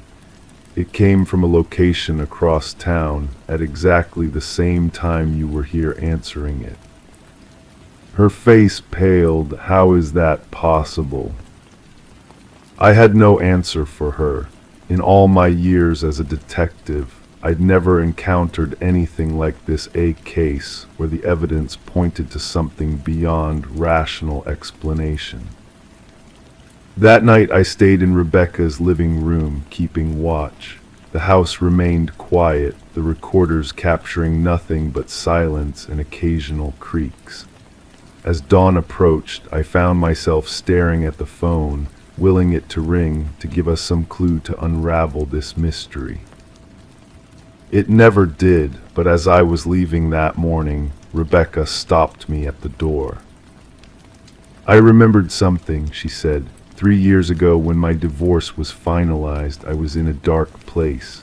One night I drove to Mercy Hospital thinking the worst thoughts. I sat in my car in the parking lot for hours, just trying to find the courage to go inside and ask for help." She paused, her gaze distant with memory. "There was a phone booth there then. I remember looking at it and thinking I should call someone, my sister, a friend, anyone, but I didn't. I drove home instead and somehow found the strength to keep going."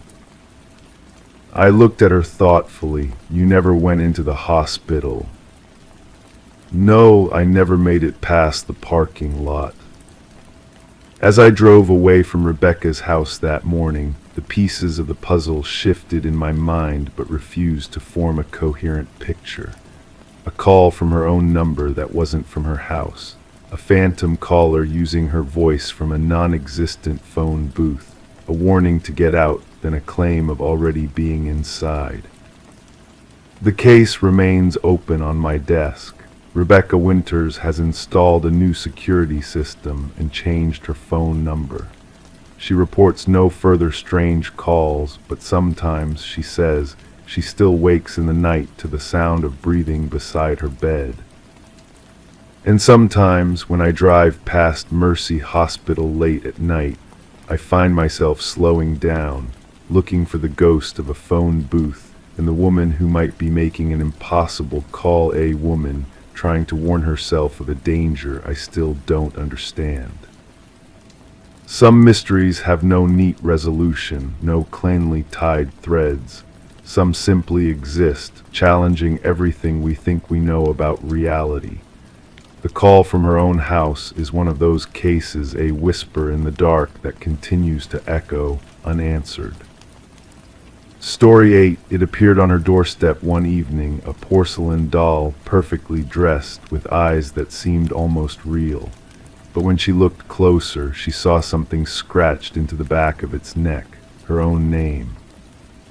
I remember the case files landing on my desk on a Tuesday morning, the kind of morning where the autumn light filters through Venetian blinds, casting long golden stripes across stacks of manila folders. The radiator in my office hummed with a constant, soothing white noise that had become the soundtrack to my investigations over the years. I'd been with the department for 15 years now, working in the special cases unit, where we handled the incidents that didn't fit neatly into the usual categories.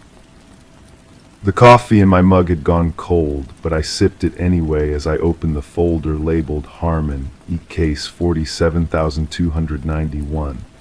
Inside was a collection of photographs, high quality, taken with care.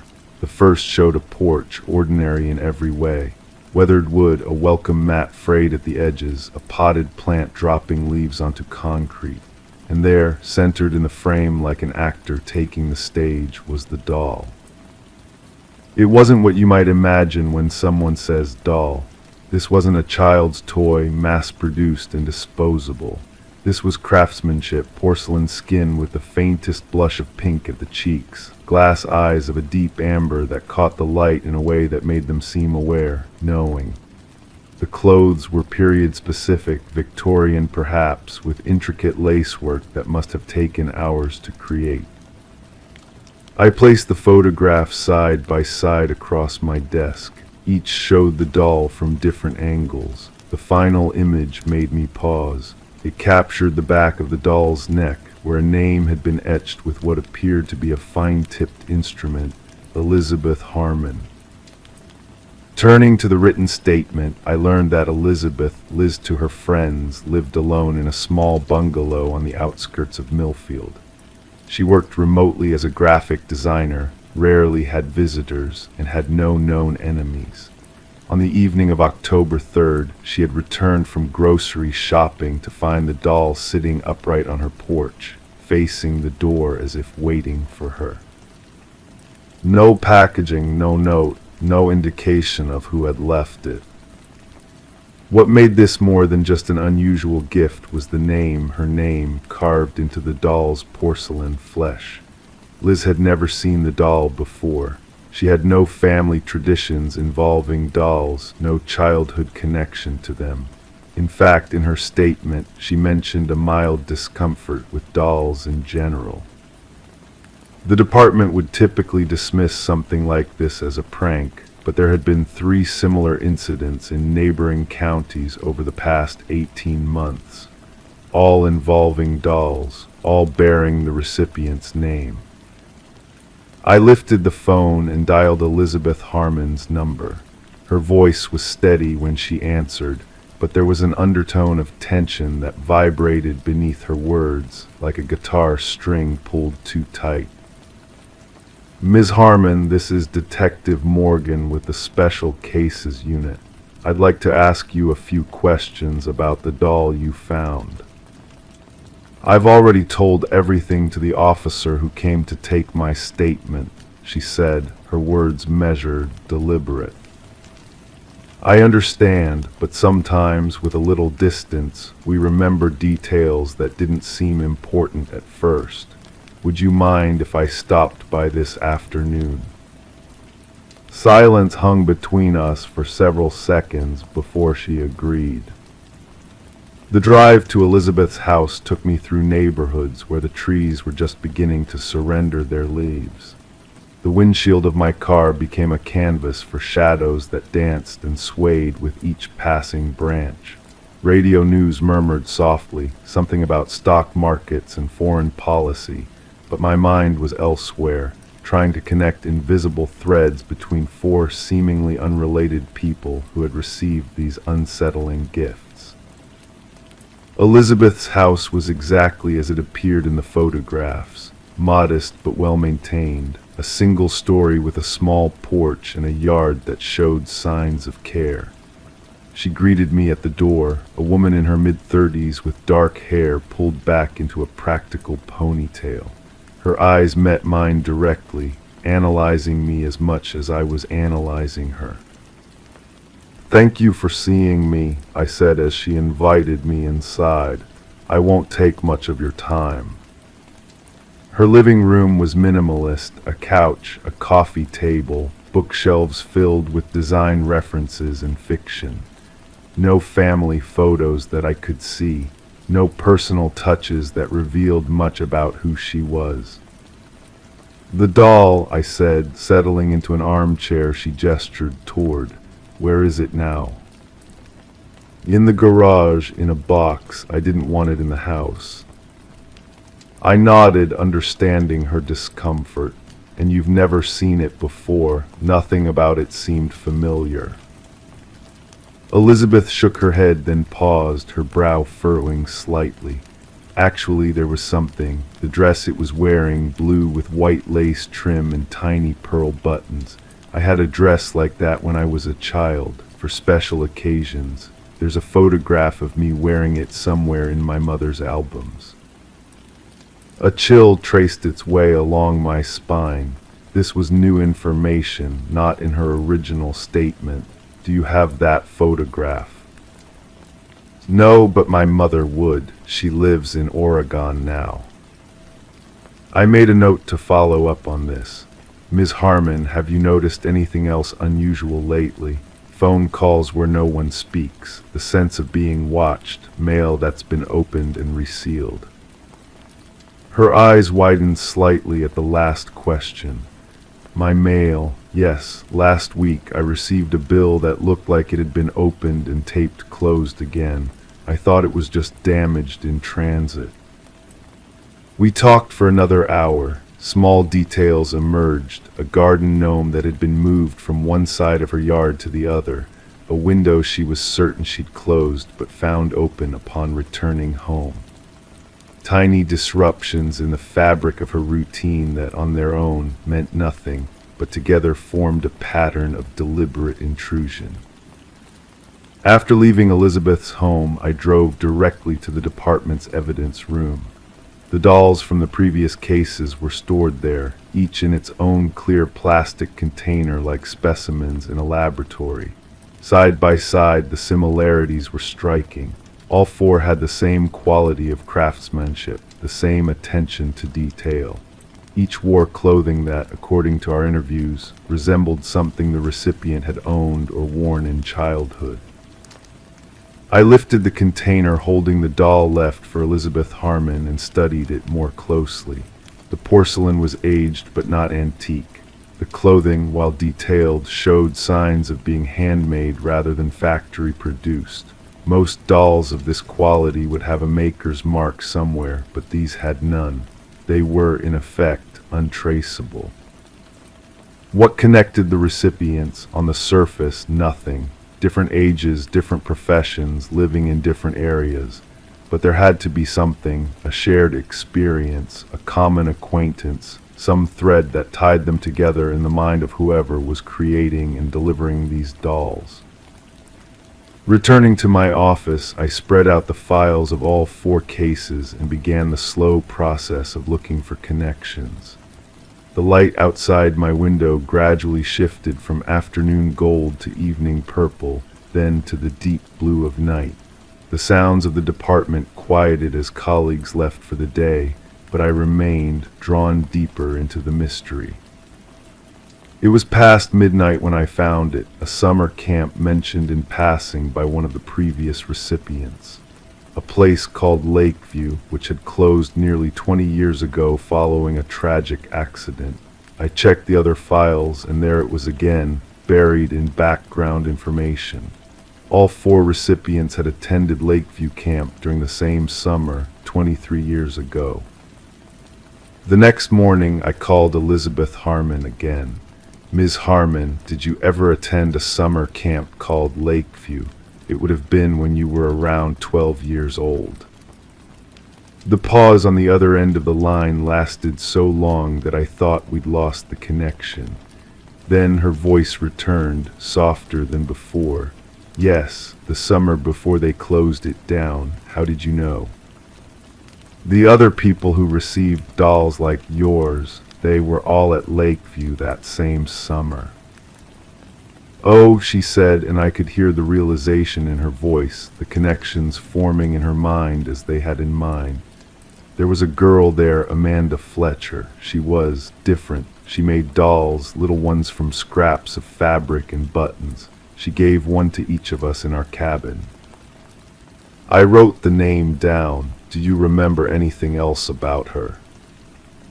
"She drowned. That's why they closed the camp. But it wasn't an accident, detective. Everyone knew it wasn't an accident." That afternoon, I requested any available records on Amanda Fletcher and the incident at Lakeview Camp. What came back was a thin file, most of the details redacted or missing. The official ruling had been accidental drowning, but there were notes from the investigating officer expressing doubts, witness statements that contradicted each other, and a mention of dolls found in Amanda's belongings, dolls she had made to resemble each of her cabin mates. The pieces were coming together, forming a picture that filled me with both clarity and dread. Someone connected to Amanda Fletcher was reaching out to the girls who had been in her cabin that summer. Someone who knew the details of their childhoods, who could craft dolls with unnerving precision, who wanted them to remember. But remember what? The answer came 3 days later when Elizabeth Harmon called me in a panic. She had received an envelope containing a single photograph, a group of young girls standing on a dock, arms linked, smiling at the camera. And behind them, partially obscured, was Amanda Fletcher, watching them with an expression that could only be described as longing. "Turn it over," Elizabeth said, her voice trembling. I asked her to read what was written there, and her words sent a chill through me that had nothing to do with the autumn air. "I know what you did. I was there, and now I'm back." The investigation continues, the truth still hidden beneath layers of time and silence. 4 women connected by a summer long ago, 4 dolls that serve as both message and warning, and somewhere watching from the shadows, someone who believes they are delivering long overdue justice. As I sit in my office studying the photograph of those smiling girls, I can't help but wonder what happened on that dock 23 years ago, what secret binds these women together, and how many more dolls are waiting to be delivered, each bearing a name etched in porcelain, a name belonging to someone who knows exactly why they've received it. The answers are coming, I can feel it. But like all truths buried for too long, this one will not emerge without a struggle, without pain, without forcing those involved to face what they've tried so hard to forget. Sometimes justice arrives in unexpected forms. Sometimes it takes years to find its way to your doorstep. Sometimes it comes in the shape of a porcelain doll with eyes that seem to know your every secret. Story 9. She had moved 3 times in the past year trying to escape the nightmares, but each time she found the same crumbling house standing at the end of her street. No matter how far she went, it always found her. I remember the first time I heard about the Langley case. It was an unusually warm October evening, the kind where the air hangs heavy with unspoken promises of rain that never comes. The manila folder on my desk was too thin for a case that had been open for nearly 6 months. My fingertips traced the edges of the folder, feeling the slight roughness of the paper, as the ceiling fan above made lazy circles, pushing the stale air around my office.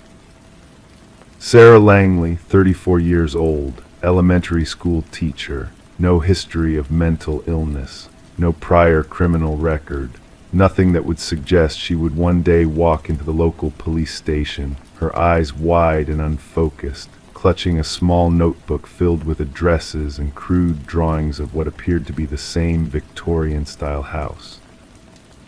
"I need protection," the report quoted her saying.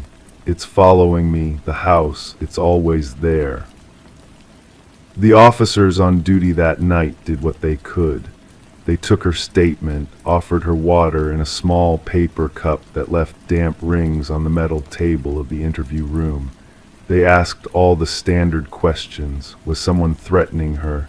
Did she feel unsafe at home? Had she been taking any medications? Sarah had answered each question with increasing frustration, her voice never rising above a whisper, but her knuckles turning white as she gripped the edge of the table. "You don't understand," she had said. "I've moved from Oak Ridge to Westfield to Pine Creek, 3 different towns, and each time within days that house appears at the end of my street, the same house, the exact same house." The officer's report noted that they had sent a patrol car to the address she was currently residing at. There was indeed an old Victorian house at the end of the block, a foreclosure that had been on the market for years. Nothing unusual about it except for its state of disrepair. I sipped my coffee, now lukewarm and bitter, as I read through the sparse details. Something about this case pulled at me, like the gentle but insistent tug of a current beneath still water. I've always been drawn to the cases others dismiss, the ones that fall into the cracks between logical explanation and something else entirely. The next page in the file contained photographs. Sarah had taken them herself on her phone, images of 3 different streets in 3 different neighborhoods, and at the end of each street stood what did appear to be the same house, a 2-story Victorian with a wraparound porch, peeling paint and windows that seemed to absorb light rather than reflect it. I pulled out my magnifying glass, the handle cool and familiar in my palm, studying each image closely. Same decorative trim around the eaves. Same cracked 3rd step leading up to the porch. Same missing spindle on the railing. But that was impossible. I leaned back in my chair, the leather creaking softly beneath me. The logical explanation was simple. Sarah Langley was experiencing some kind of delusion. Perhaps she was unknowingly seeking out similar houses, her mind playing tricks on her perception. Or maybe there was someone in her life, an ex, a stalker, who was orchestrating an elaborate gaslighting campaign. Yet something about the steady gaze she maintained in her intake photo suggested neither delusion nor fear of a specific person. Her eyes held the exhausted clarity of someone who has accepted an impossible truth. I decided to visit her current residence myself. The address led me to a modest apartment complex on the outskirts of Pine Creek, the kind with uniformly beige siding and small balconies barely large enough for a potted plant. As I parked my car, I could see the house at the end of the street. It stood apart from the apartment buildings, an architectural anomaly that seemed to belong to another time entirely. I approached Sarah's apartment, the concrete walkway still damp from an earlier rainfall. The scent of wet earth mingled with the faint aroma of someone cooking tomato sauce nearby. I knocked, the sound echoing in the quiet afternoon. No answer. The neighbor, an elderly woman with curlers in her hair and a cardigan despite the warmth, informed me that Sarah had moved out 3 days ago. No forwarding address, no notice to the landlord. She had simply disappeared in the middle of the night, leaving behind most of her furniture. "Strange girl," the woman said, her fingers fidgeting with the buttons on her cardigan. always looking out her window at that old house, said it wasn't supposed to be there. I thanked her and walked down to inspect the Victorian house myself. Up close, it seemed even more out of place, a relic stubbornly refusing to fade into the background of modern development. The real estate sign in the overgrown yard was weathered, the agent's name and number barely legible. I called the number, my phone pressed against my ear as I stood on the sidewalk, watching the curtains in an upstairs window flutter slightly despite the lack of breeze. The agent sounded surprised when I inquired about the property. That listing was removed years ago, she said. The house was demolished in 2018 to make way for the apartment complex. A chill ran down my spine despite the afternoon warmth. I turned slowly, looking at the house that stood solidly before me, its shadow stretching across the sidewalk to touch the toes of my shoes.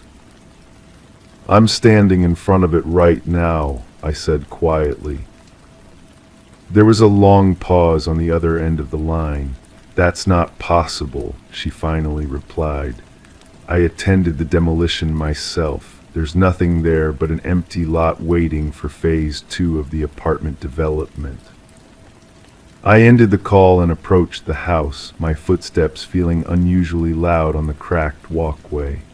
The porch steps creaked under my weight, 1, 2, 3. The third step broken exactly as it had appeared in Sarah's photographs. The front door was unlocked, swinging open at the slightest touch of my fingertips. Inside, the air was thick with the smell of old wood and something else, something sweet and metallic that made my stomach tighten. The entryway opened to a living room with furniture draped in white sheets like pale ghosts frozen in conversation. On the wall hung a single photograph in an ornate frame, a family portrait from what appeared to be the early 1900s, a stern-faced couple standing behind a young girl with solemn eyes. As I moved deeper into the house, I found more photographs on every wall, all featuring the same girl at different ages, her expression never changing. In the dining room, the table was set for one, a single plate covered in a fine layer of dust. It was in the kitchen that I found the notebooks, dozens of them stacked neatly on the counter. Each one contained the same neat handwriting I recognized from Sarah's statement.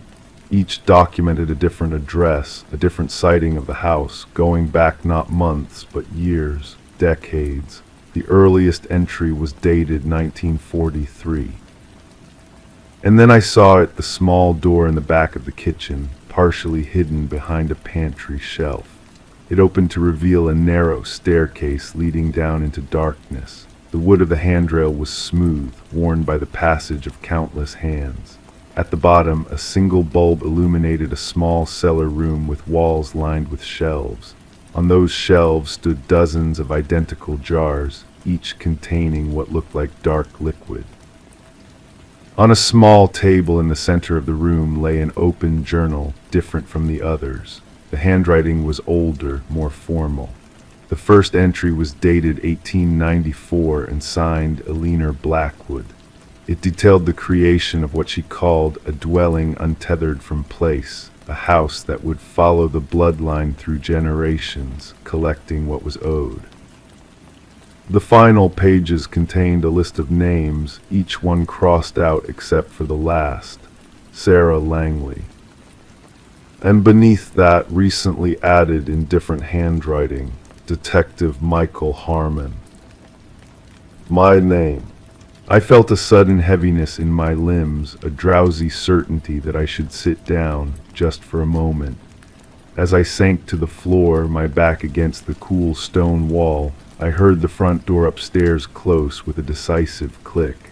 The house had found its new occupant. In my weakening grip, my phone showed a new text message from an unknown number.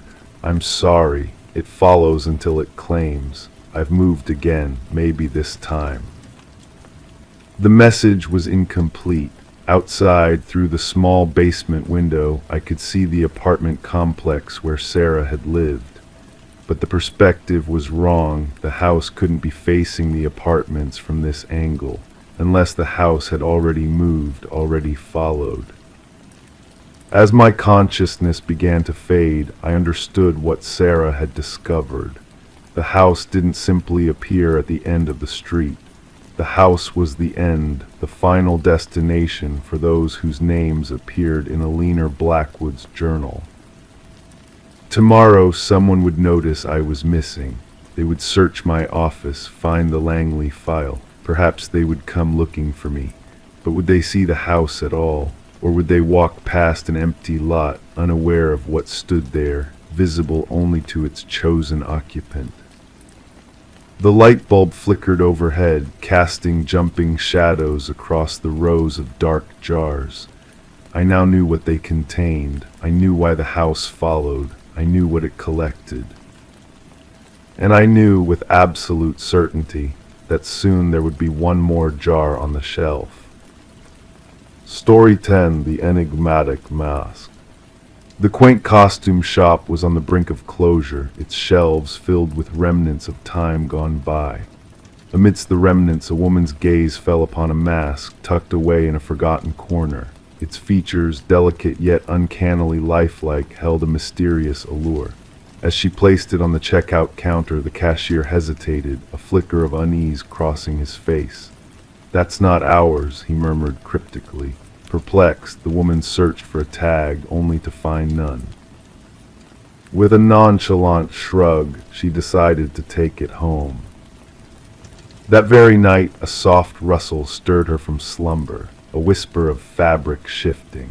Startled, she scanned the room, her eyes falling upon the mask perched on her nightstand, gazing straight at her. The woman known as Catherine Reed would later be found by her concerned neighbor. The morning light spilled through the slightly ajar door, illuminating the eerie stillness within.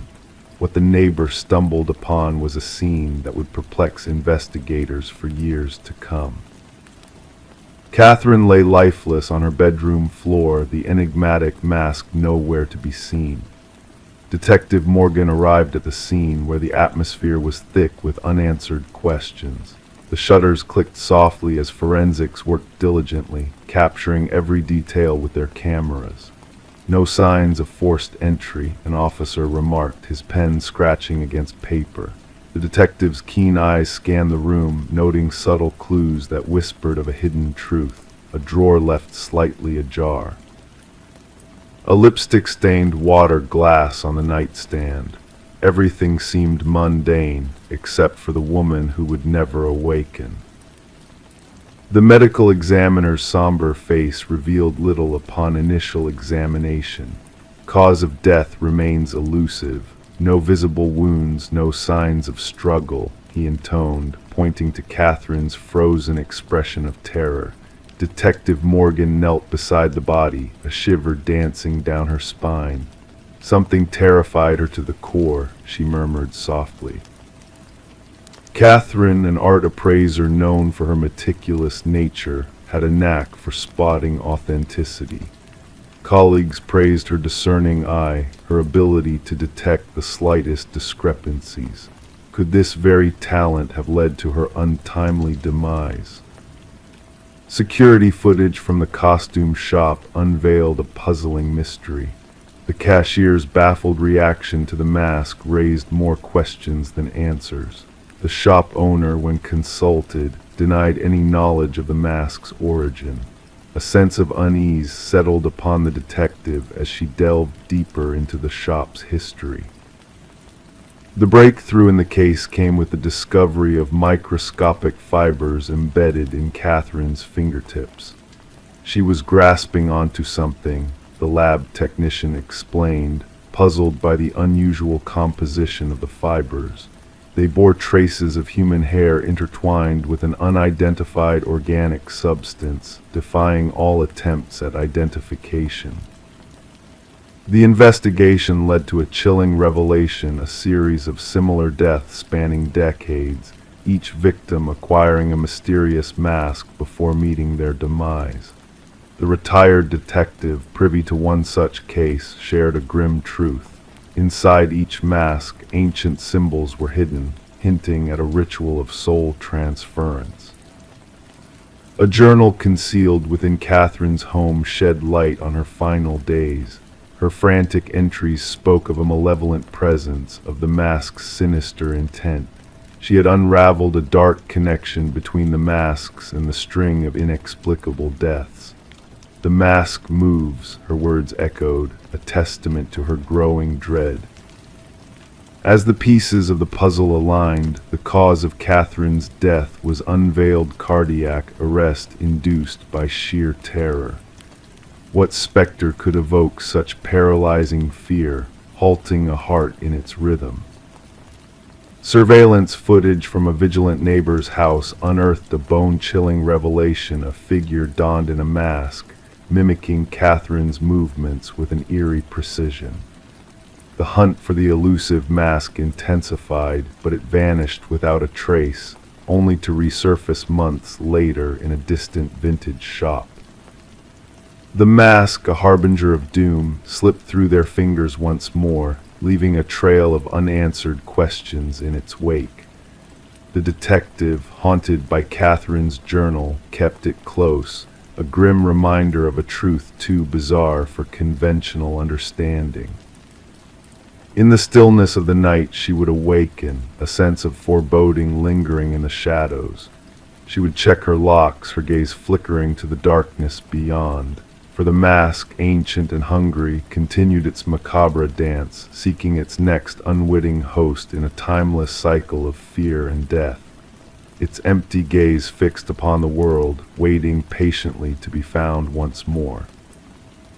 And when it surfaced anew, another soul would awaken to the chilling presence in the night, the mask drawing ever closer, a silent predator hungry for the essence that dwelled behind mortal eyes.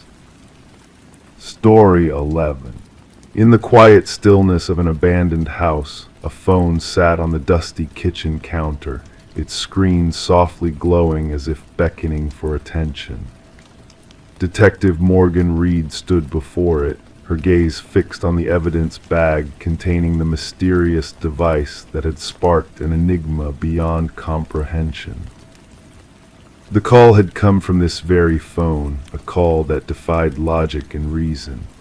A call made by a voice long gone, a voice belonging to Catherine Sullivan, a woman who had perished in a tragic accident 3 years prior.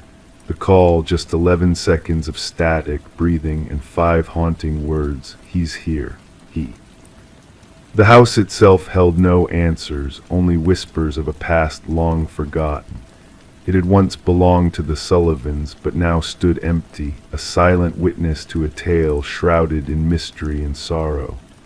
The doors remained locked, the windows sealed, yet the phone had somehow materialized on the counter, a beacon of the inexplicable. As Detective Reed delved deeper into the enigma, she uncovered a journal hidden among Catherine's old belongings.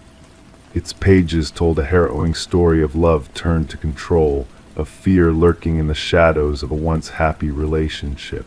The final entry, a chilling revelation of impending danger, sent shivers down Morgan's spine. Mark Jennings, Catherine's boyfriend at the time of her death, had seemed like an unlikely suspect at first. His alibi had held up, his whereabouts confirmed on the night of the mysterious call. But as the pieces of the puzzle began to fall into place, a darker truth emerged. Forensic analysis of the buried phone unearthed deleted texts, damning evidence of Mark's sinister intentions. The truth of Catherine's demise slowly came to light, revealing a twisted tale of manipulation and violence, of a man driven by obsession to silence the voice of his victim. In a chilling confrontation, Mark's facade crumbled, his deception laid bare before the relentless pursuit of justice. His elaborate ruse, the ghostly call that had haunted the investigators, was nothing more than a macabre charade to cover his tracks, to sow confusion and doubt in the search for truth. As the trial unfolded, the weight of Catherine's unspoken words filled the courtroom, a ghostly presence guiding the scales of justice to their rightful verdict. Mark's guilt was undeniable, his crimes laid bare for all to see. And as the final gavel fell, a sense of closure washed over the room, a bittersweet victory for those who had sought to uncover the truth. The phone from the abandoned house now lay silent in the evidence locker, a relic of a dark chapter finally closed. In the stillness of the night, whispers of the past lingered, a reminder that even in silence, the echoes of the departed can still be heard. Catherine's voice, once silenced by tragedy, now spoke through the pages of her journal, a testament to the enduring power of truth and justice. And in the darkness, her story lived on, a beacon of hope for those who seek solace in the mysteries of the night. Story 12. The town never spoke of the house nestled at the edge of the woods. It stood solitary, its windows dark, its porch weary from the weight of time. No one laid claim to it, no one could recall its builder. Yet when a cluster of hikers strayed too near, they glimpsed the peculiar site names etched into the wooden walls, carved deep like ominous messages. At the foot of the list, crisp and untouched, was a name none recognized, until a whisper quivered through the group, "That's mine." The call came in under the shroud of night. Dispatch logged it as a routine trespassing incident. The voice at the other end belonged to Mason Wright, the leader of the hikers who stumbled upon his own name carved into the forsaken dwelling. The responding officers anticipated mere teenage mischief, maybe a jest among companions, but what they encountered defied logic. Detective Sarah Keller arrived as twilight enveloped the forest. Her flashlight pierced the darkness, casting light upon the weathered front of the house. The names 27 in total stretched vertically down the eastern side. Some had faded with time, nearly vanishing against the aged wood. Others remained sharp, as if freshly inscribed. And at the base, Mason Wright, the incision still smelling faintly of sawdust. "I've never set foot here before," Mason asserted, his breath forming clouds in the frigid air. "I can't fathom how anyone knew my name." The inquiry commenced with investigations into the backgrounds of each listed name. The findings sent shivers down the spines of the detective team. Every name belonged to a person reported missing over the past 40 years. Some cases had grown cold, others remained active. Yet all shared a chilling similarity: the individuals had vanished while hiking alone. Forensic experts photographed each carving, documenting the varying depths, styles, and weathering. The oldest name, Rebecca Hansen, aligned with a missing persons case from 37 years earlier. The case files recounted a young woman who ventured into those woods and never returned. Search parties uncovered naught but a lone hiking boot by a stream. Detective Keller extensively interrogated Mason. His account remained unwavering. He bore no ties to the area beyond this hiking expedition with 4 college comrades. They had selected the trail at random, guided by an online suggestion. Nothing in his past linked him to any of the other names adorning the wall. The focus of the inquiry shifted to Mason's companions. Emily Chen, the group's photographer, supplied images captured during their trek. Upon scrutiny, analysts detected an unsettling sight: a blurred figure loomed in the background of 3 separate photographs. The silhouette resembled a tall, slender man, always partly obscured by trees. "We never spotted anyone else on the trail," Emily affirmed. "We'd have remembered." Detective Keller commanded a search of the house's interior. The edifice appeared deserted. Dust cloaked every surface. Furniture lay in disarray. Yet in the cellar, officers stumbled upon a harrowing tableau. Personal effects belonging to the missing hikers were meticulously arranged on wooden shelves. Watches, backpacks, cameras, wallets, each tagged with a corresponding name from the exterior wall. The evidence team worked meticulously, cataloging each item. Beneath ultraviolet light, Blood traces emerged on the concrete floor, stains from years past, efforts made to cleanse them evident. Ground-penetrating radar unveiled no bodies beneath the house, yet cadaver canines signaled persistently at the rear of the property where the forest thickened. As the probe escalated, Detective Keller noted peculiar conduct from Mason Wright. He began reporting eerie incidents, whispers outside his abode, footprints in fresh snow leading to his doorstep but vanishing thereafter, specters observing from the street. The department assigned an officer for his safeguard, yet Mason's paranoia mounted. The breakthrough arrived when researchers exhumed land records from county archives. The house had been owned by a reclusive hunter named Victor Blackwood. Locals seldom cited him, recalling brief encounters with an unsettlingly tall, gaunt man who shunned conversation. Blackwood had vanished without a trace 15 years ago, his disappearance left uninvestigated. Detective Keller secured a warrant to delve deeper into the surrounding forest. The search squad uncovered a network of rudimentary hunting blinds strategically stationed along well-trodden trails. Within one, they stumbled upon a journal detailing meticulous observations, accounts of hikers, their paths, gear, and routines. The script mirrored samples from Victor Blackwood's scant existing records. The journal entries grew increasingly disturbing with time. Initial pages delineated hunting methods for animals. Later entries depicted humans as quarry their behaviors, weaknesses, and strategies for their capture.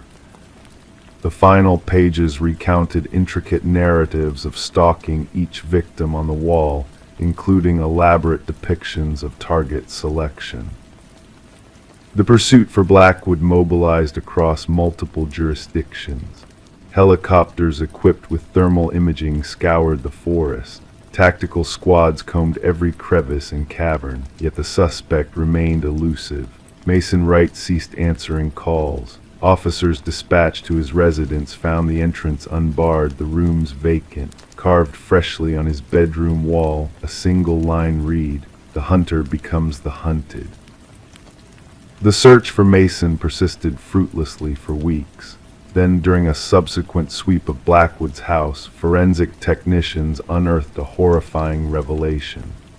Concealed behind a false partition in the basement, they uncovered a small workshop containing woodworking tools, jars of preservatives, and a freshly carved wooden piece bearing a new name not yet affixed to the exterior wall. Detective Keller recognized the name instantly. It belonged to the chief forensic technician who had processed the house during the initial examination. The technician had called in sick that morning and remained unreachable by phone. Authorities established a constant surveillance perimeter around the house. Cameras monitored every approach. Motion sensors scanned for intrusions. The trap was set. 3 nights later, sensors alerted a team. Security footage captured a figure emerging from the forest, impossibly tall and slender, moving with unnatural grace. The figure strode toward the house directly, seemingly unperturbed by the surveillance. As tactical units closed in, the cameras momentarily lost connection. When the system reconnected, the figure had vanished. To this day, the house endures under ceaseless watch. Mason Wright and the forensic technician were never located. The investigation endures, with fresh resources allocated as similar vanishings are reported in other wooded regions. The names on the wall have become legendary among law enforcers. Some officers refuse to utter them. Others steer clear of the case entirely. And local hikers now steer clear of the house, fearful that mentioning it might somehow add their names to that dreadful list, the names no one utters. Story 13, the worn envelope, its edges tinged with age, held a fresh stamp, a recent journey. The detective unfolded it with care. Inside lay a single sheet of paper, its message typed hastily in an uneven script. "I am sorry for what I did. The paper exuded a faint dampness, carrying a lingering scent of iron. A reddish smear along the bottom edge caught their attention, a stain that was not ink.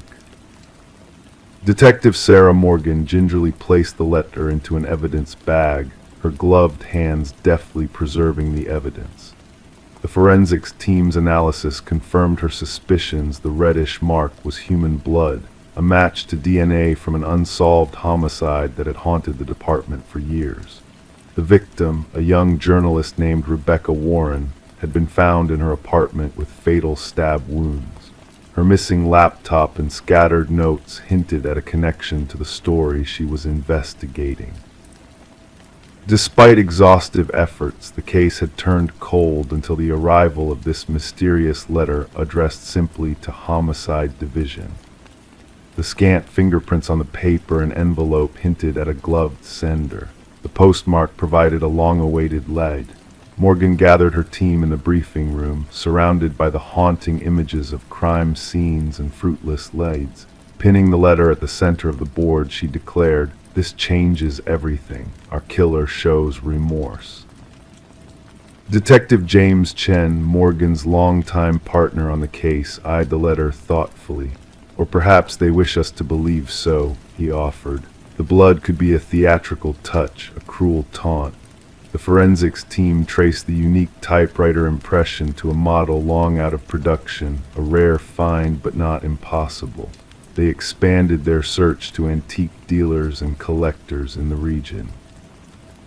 Delving deeper into Rebecca's life, they learned of her relentless pursuit of truth, her latest investigation delving into a wealthy family entangled in local politics. As they revisited suspects, they focused on Rebecca's boyfriend, Michael Barnes. Initially distraught and alibi secure, subtle shifts in his demeanor under scrutiny hinted at hidden truths. Rebecca feared she was being followed, he confessed during a subsequent interview. "I dismissed it as paranoia from her investigation. I should have listened." While following this lead, a second letter arrived, bearing the same typewritten message in fresh blood.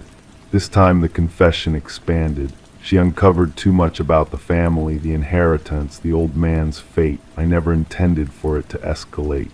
The trail led to the mansion of the deceased patriarch, where the eldest son, Richard, possessed a collection of vintage typewriters. His rehearsed explanations raised suspicions. A breakthrough came with microscopic fibers on the envelopes matching stationery exclusive to the youngest daughter, Alina. Confronted, Alina revealed Richard had borrowed her stationery, leading to a search of his home.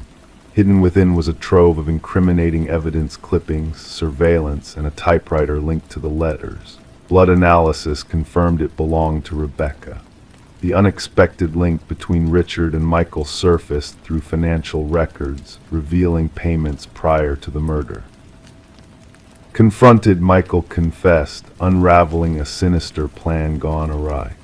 The final revelation came from Alina's secret recording, capturing Richard's damning words. Arrested in a desperate escape attempt, Richard faced trial with a staunch denial, shifting blame to Michael. But the weight of evidence sealed his fate.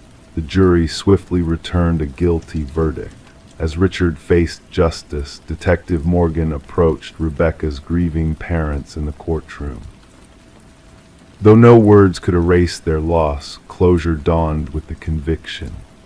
The blood-stained letters, silent witnesses to a meticulously planned crime, remained in storage, a reminder that even the most cunning schemes leave traces. The tale of Rebecca Warren became a lesson in detective lore, highlighting that crucial breakthroughs often stem from simple relics like an aged typewriter, bearing the burden of a killer's unquiet conscience. Story 14. She crossed the threshold into the abandoned Victorian, dust dancing in the still air around her. The house, frozen in time, whispered secrets through its peeling walls and draped furniture. But amidst the eerie stillness, a mystery lingered. Every door led back to the parlor. No matter the path she took, no matter the handle she turned, she always found herself returning to the same room. The only escape seemed to be the way she entered. Yet as she turned to leave, the front door had vanished into thin air. The discovery of Morgan Pierce's lifeless form shifted the narrative of the Victorian from a mere relic to a haunting crime scene. Detective Sarah Lind stood at the threshold, observing as forensic experts moved silently through the dimness like specters. The house, once known for its unsettling reputation of spinning compasses and watchful gazes, now held secrets more ominous than local folklore. The initial assessment indicates she passed approximately 3 days ago, the medical examiner murmured, barely breaking the silence. Cause of death appears to be asphyxiation. Morgan had been found seated in an antique chair in the parlor, her posture serene, hands folded neatly in her lap, as if awaiting a visitor who never arrived. No signs of struggle, no marks of resistance. The scene exuded a chilling tranquility that sent shivers down the spines of seasoned investigators. "Who discovered the body?" Lind inquired, her voice soft in the heavy atmosphere. "A real estate agent showing the property to potential buyers," her partner replied. "They stumbled upon her, seated there, mistaking her for a trespasser until they drew closer." The Victorian had stood empty since the passing of its previous owner, Eleanor Blackwood, nearly half a decade earlier. Legal disputes had left it abandoned, unwanted, forgotten except by those seeking thrills or trouble. Morgan Pierce, a 26-year-old graduate student delving into architectural anomalies for her thesis, had a fascination with spaces that defied norms. Her friends portrayed her as meticulous, driven, drawn to places that challenged conventional understanding. The allure of the enigmatic Victorian, with its reputation for disorienting visitors, was irresistible to her curious mind. Her roommate reported her missing 2 days prior, Lind noted, scanning through her notes. Morgan spoke of visiting the house where people get lost for her research. The investigation unveiled Morgan's repeated visits to the house leading up to her demise. Her journal entries chronicled peculiar acoustics, sudden cold patches, and doors that seemingly led to different rooms with each opening. In her final notes, she mentioned bringing specialized equipment to document what she termed spatial anomalies, equipment now missing without a trace. During the autopsy, an unexpected revelation emerged: traces of a rare alkaloid in Morgan's system, derived from a plant linked to shamanic practices. Though known to induce disorientation and vivid illusions, the quantities found were insufficient to be fatal. She wasn't one to dabble in recreational substances, her boyfriend asserted during interrogation. Morgan was meticulous in her research. She wouldn't have jeopardized her perception intentionally. Deleted fragments of messages on Morgan's phone, recovered through digital scrutiny, revealed conversations with an individual sharing her intrigue for the house, someone claiming insight into its mysteries. The exchanges grew progressively intimate and enigmatic. "The house remembers its past," one message hinted. "It seeks acknowledgement." The investigation led Lind and her team to Adam Reeves, an architectural historian engaged in discussions with Morgan. His knowledge of rare spatial phenomena had captivated her, and their professional rapport had evolved into a deeper connection. Reeves, though grief-stricken by Morgan's untimely passing, maintained his innocence. "The house carries a reputation," he confessed. The original architect wove optical illusions and false perspectives into its design, intending to bewilder and confuse. Morgan believed there was a deeper layer to it, something beyond mere tricks of construction. Yet Reeves possessed an alibi, supported by security footage, placing him miles away at a scholarly gathering at the estimated time of Morgan's death. A breakthrough surfaced from an unexpected source: the grandson of Eleanor Blackwood, now residing overseas. When contacted by investigators, he unearthed a buried family secret. "My grandmother wasn't the sole Blackwood to perish within those walls," he disclosed. Others met their end in the parlor, always in repose, as if beckoned by a force we termed the claiming. He shared journals spanning generations, detailing deaths initially attributed to natural causes. The pattern was unmistakable. Those who spent prolonged periods in a house eventually succumbed to what the family cryptically labeled the influence. A secondary sweep of the premises unveiled a concealed compartment behind the parlor hearth. Within, investigators stumbled upon Morgan's missing gear and something more. An alcove held artifacts from diverse indigenous cultures, arranged meticulously in a geometric formation. At its center sat a weathered figurine, embodying a deity associated with liminal realms' thresholds between worlds. Traces of the alkaloid detected in Morgan's system were found on these relics. The narrative took a darker turn as forensic analysis of dust patterns suggested an unidentified presence within the house at the time of Morgan's passing. Partial fingerprints, unrelated to Morgan or acknowledged visitors, were retrieved from doorknobs throughout the residence. 3 weeks into the inquiry, Adam Reeves was discovered lifeless in his residence. Like Morgan, he sat poised towards the entrance, an aura of peace enveloping him, the same alkaloid present in his system. Clenched in his hand was a key unmatched by any lock in his abode, but fitting seamlessly into the concealed alcove within the Victorian. In a final missive sent to himself as a testament, Reeves inscribed, "The house doesn't imprison you physically, it ensnares your perception." Morgan was correct. The doors led where they always have, but something distorts your sense of direction. Once you grasp the truth, departure is within reach, yet by then, leaving seems inconceivable. The case remains open, labeled as questionable deaths under scrutiny. The Victorian, now condemned, stands off limits under official directive. Yet murmurs persist of flickering lights glimpsed within on certain nights, and of guests who enter but never depart. Some locals assert the house seizes those who delve too deeply into its enigmas. Others suggest Morgan and Reeves unearthed a force ancient and potent, residing within the crevices of reality. The verity remains as elusive as an exit in a domicile where all paths lead back to the origin. Story 15, the ancient library faced destruction, its fate sealed by the relentless march of progress. The workers toiled tirelessly, dismantling the structure brick by brick, yet as fate would have it, a solitary worker stumbled upon a hidden secret, a concealed latch nestled within the shadows of a weathered bookshelf. With a gentle click, the bookshelf swung open, unveiling a passage shrouded in darkness, beckoning with a mysterious allure. The air within the hidden room was heavy, stagnant with the weight of time, untouched by human hands for decades. In the dim light filtering through the narrow passage, there stood a solitary chair, its presence ominous, bolted firmly to the cold stone floor.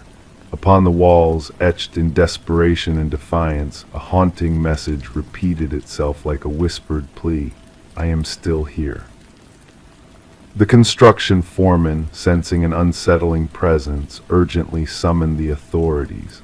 What had begun as a routine demolition now unfolded into a chilling enigma that gripped the very essence of the old library.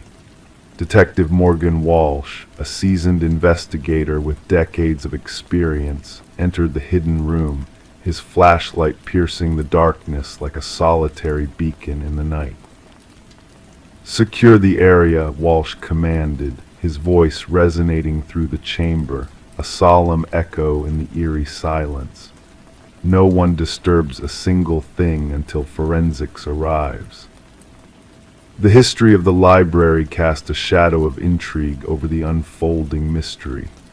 Once owned by the illustrious Harrington family, the building held dark secrets within its walls. The disappearance of their daughter, Rebecca, had cast a pall over the family, leaving unanswered questions and lingering doubts in its wake.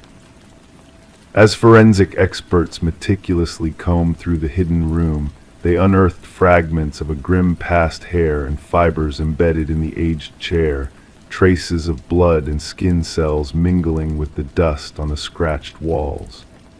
The room whispered tales of captivity and struggle, of a presence long forgotten yet hauntingly present. Walsh delved into the depths of the Harrington family saga, unraveling threads of deceit and betrayal woven into the fabric of their legacy. A chilling revelation emerged: the timing of the library's donation to the public coincided eerily with Rebecca's disappearance, a sinister connection that sent shivers down Walsh's spine. Further investigation unearthed a disturbing truth. The very bookshelf concealing the hidden room had been installed by a contractor closely tied to Maxwell Harrington, Rebecca's uncle, and a figure of authority within the family. Dark secrets lurked beneath the polished veneer of respectability, waiting to be exposed. The forensic puzzle pieces fell into place, painting a macabre picture of deception and tragedy. The DNA evidence from the hidden room matched Rebecca's own, sealing her fate within the confines of the library walls. She had not run away. She had been ensnared in a web of treachery spun by those she once trusted. With a warrant in hand, detectives descended upon the Harrington estate, unearthing a damning journal hidden within Maxwell's study, a testament to his twisted obsession and the depths of his depravity. The final entry bore witness to a chilling resolve, sealing Rebecca's tragic destiny in ink-stained pages. Confronted with irrefutable evidence, Maxwell's facade crumbled, revealing a heart consumed by darkness and deceit. His confession, devoid of remorse, laid bare the horrors that had transpired in the hidden room: the imprisonment, the struggle, and the ultimate betrayal that had silenced Rebecca forever. Beneath the floor of the hidden room, the earth yielded its grim secrets, a skeletal remnant of a life cut short, a soul silenced by greed and malice. Maxwell's stoic admission brought closure, yet the wounds of the past ran deep, a scar on the soul of a grieving family. As justice prevailed and the truth came to light, the library stood as a solemn monument to a life extinguished too soon. Community members, touched by the tragedy that had unfolded within its walls, paid their respects with floral tributes, honoring a memory that refused to fade into obscurity. In the quiet aftermath, a poignant truth lingered in the air, the message etched on the walls, a silent testament to a life unjustly taken. "I am still here," it whispered, a haunting echo of a soul yearning to be remembered, to be vindicated in the annals of history. And in that whispered plea, justice found its voice, resounding through the corridors of time. Story 16: The Enigmatic Coffee Shop. The quaint coffee shop had been a sanctuary for him, a place of solace amidst the chaos of the world. Every day he would occupy the same table, order the same black coffee, and immerse himself in the comforting silence that enveloped him. The barista recognized his face, a familiar presence in the bustling cafe, yet his name remained a mystery to all. Then one fateful day, he failed to make his usual appearance. Concerned, the police investigated his customary seat, only to discover a forgotten wallet left behind.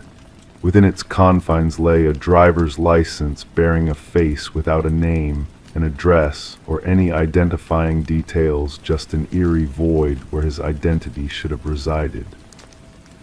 Detective Sarah Mercer, a woman of unwavering determination, delved into the perplexing case. The enigmatic figure, now dubbed John Doe in the official records, had left a puzzling trail behind him.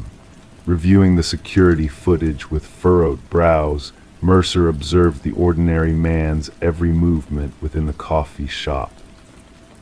John entered, ordered his usual beverage, and settled at his secluded corner table, hidden slightly by a lush plant. With a worn leather messenger bag by his side, he engaged in a ritualistic routine of sipping coffee, gazing out the window, and scribbling in a weathered notebook. And then the inexplicable occurred. John stood, walked towards the restroom, and simply vanished into thin air, never to return to his seat or exit through any visible door. A phantom in the bustling cafe, a mystery that defied all logical explanation. Puzzled and intrigued, Mercer instructed the tech specialist to scrutinize every angle of the footage. But there was no trace of John entering any restroom. He had seemingly evaporated into the ether without a trace. Back at the precinct, Mercer meticulously examined the contents of the abandoned wallet.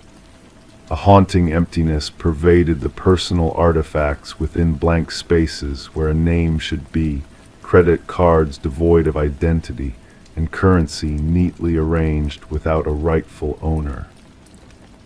Among the sparse possessions was a lone business card, bearing only a cryptic phone number that led to an eerie silence when dialed. The puzzle deepened, shrouded in a cloak of enigma that seemed to defy the laws of reality.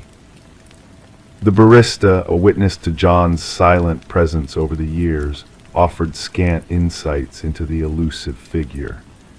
He was a man of few words, always alone, engrossed in his writings within the mysterious notebook that confounded even the most skilled cryptographers.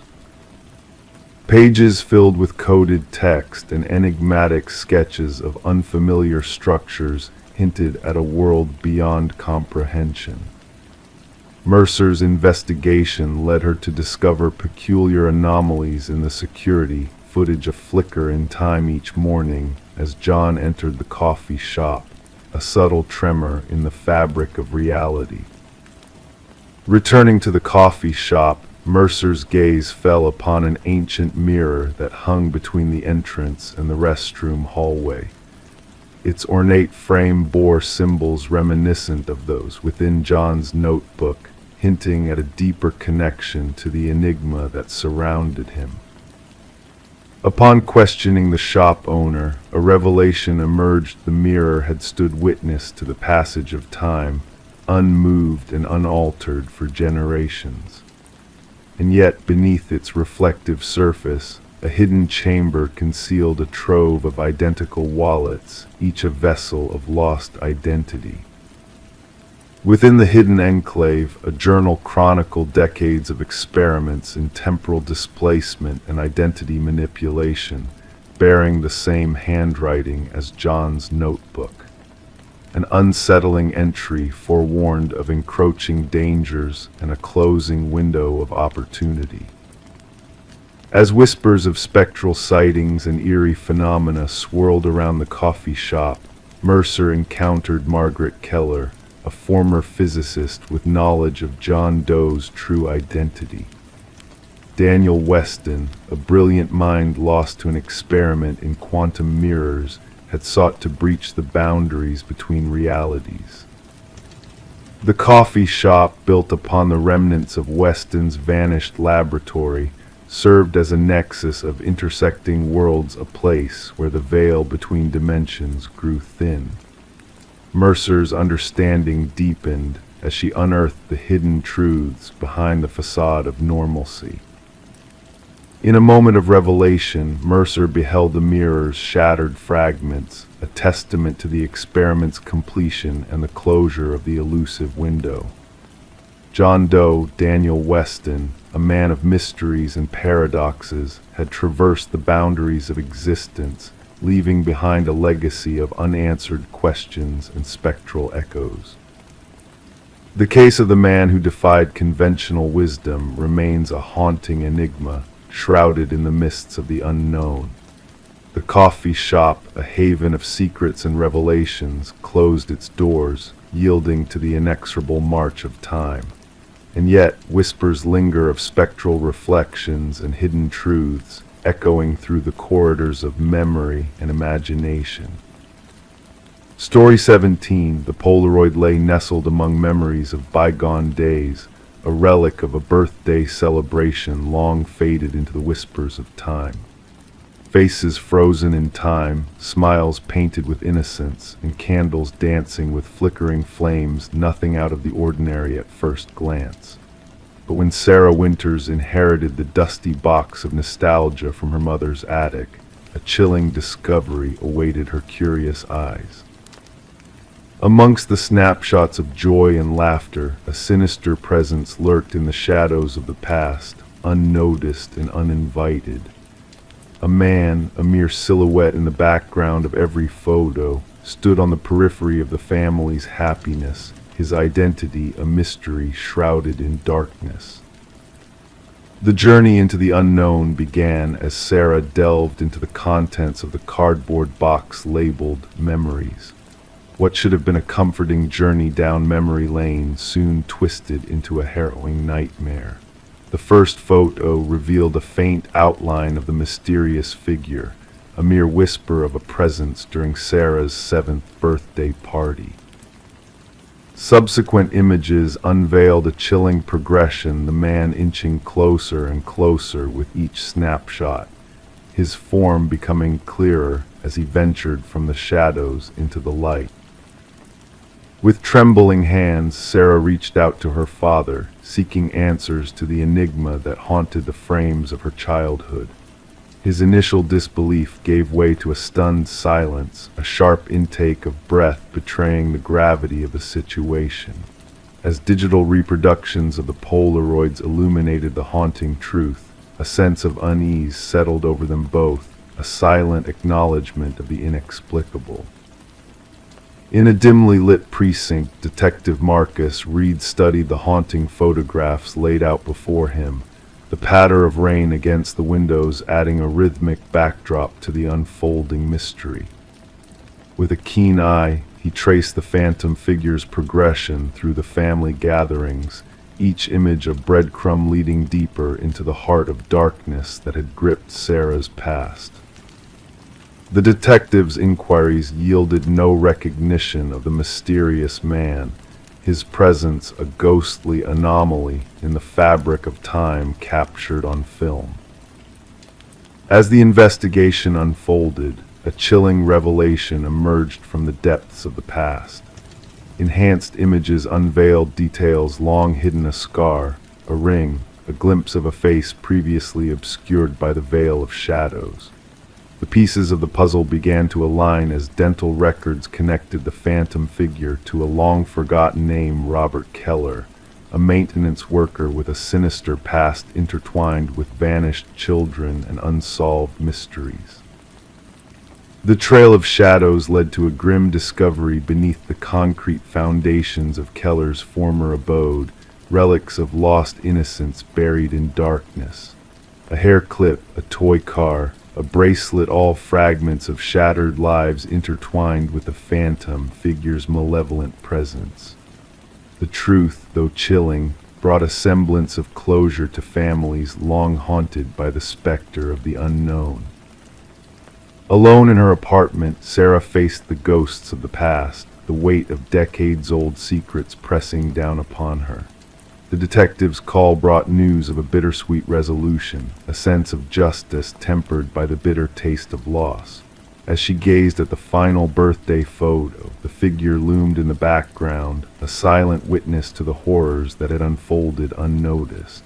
The shadows of the past had been unveiled, their secrets laid bare in the harsh light of truth. The box of memories became a repository of darkness, a testament to the unseen threats that linger in the corners of celebration, their presence a chilling reminder of the fragility of innocence. As Sarah closed the lid on the haunting past, a sense of closure mingled with the echoes of a nightmare finally put to rest. The hidden figures that moved through the frozen moments of time had been unmasked, their legacy of fear and sorrow laid to rest in the annals of history. Story 18. The new owners of the house viewed it as a peculiarity, the crackling of the old intercom system late at night. a relic from a bygone era, rewired but left in oblivion. Then one evening the husband, driven by curiosity, pressed the button. A hushed whisper crackled through the speaker. "Why have you returned?" Startled, he recoiled, hands trembling. His wife, standing behind him, murmured, "I never uttered those words." The Victorian manor stood nestled amidst ancient oak trees, its aged facade concealing a modernized interior. Daniel and Meredith Parker had acquired the property at a surprisingly affordable price, despite the uneasy demeanor of the real estate agent during the viewing. The intercom system, an antique feature linking all rooms, had intrigued the couple, both lovers of history. Detective Sarah Reeves arrived at the house, gravel crunching under the tires of her unmarked car. The call had been about a potential break-in, but something in the dispatcher's tone hinted at a deeper story. Daniel Parker, tall and pale, met her at the door, guiding Detective Reeves through the grand entrance hall. "It all began with the intercom," he recounted, as static gave way to whispers and then coherent sentences. "My wife thought I was imagining things until she heard it too." In the living room, Meredith sat stiffly on an antique sofa, hands clasping a steaming mug left untouched.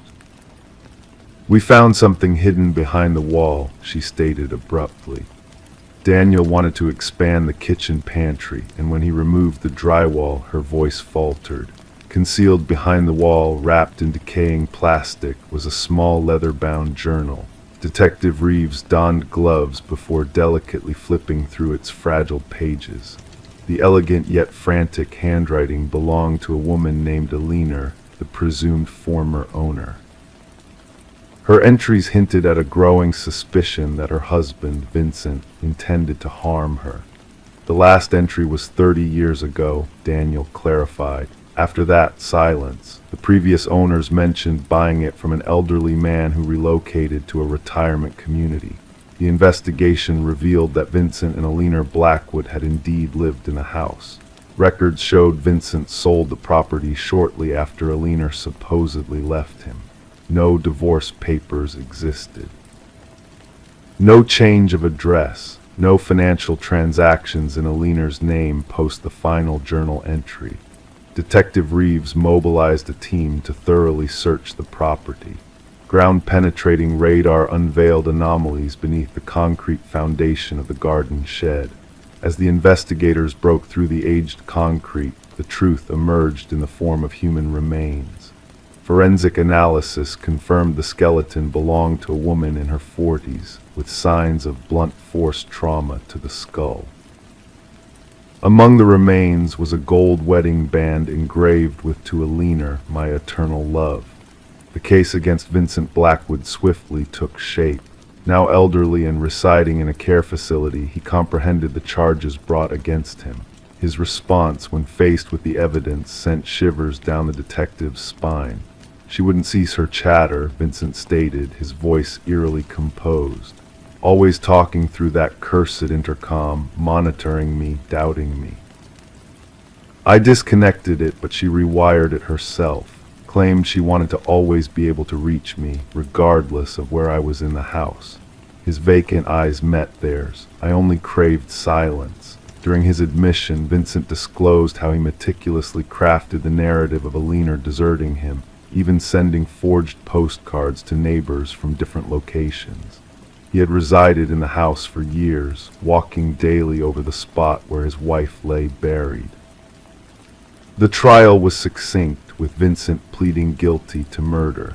The judge, noting the premeditated nature of the crime and the decades of deceit, delivered the sentence.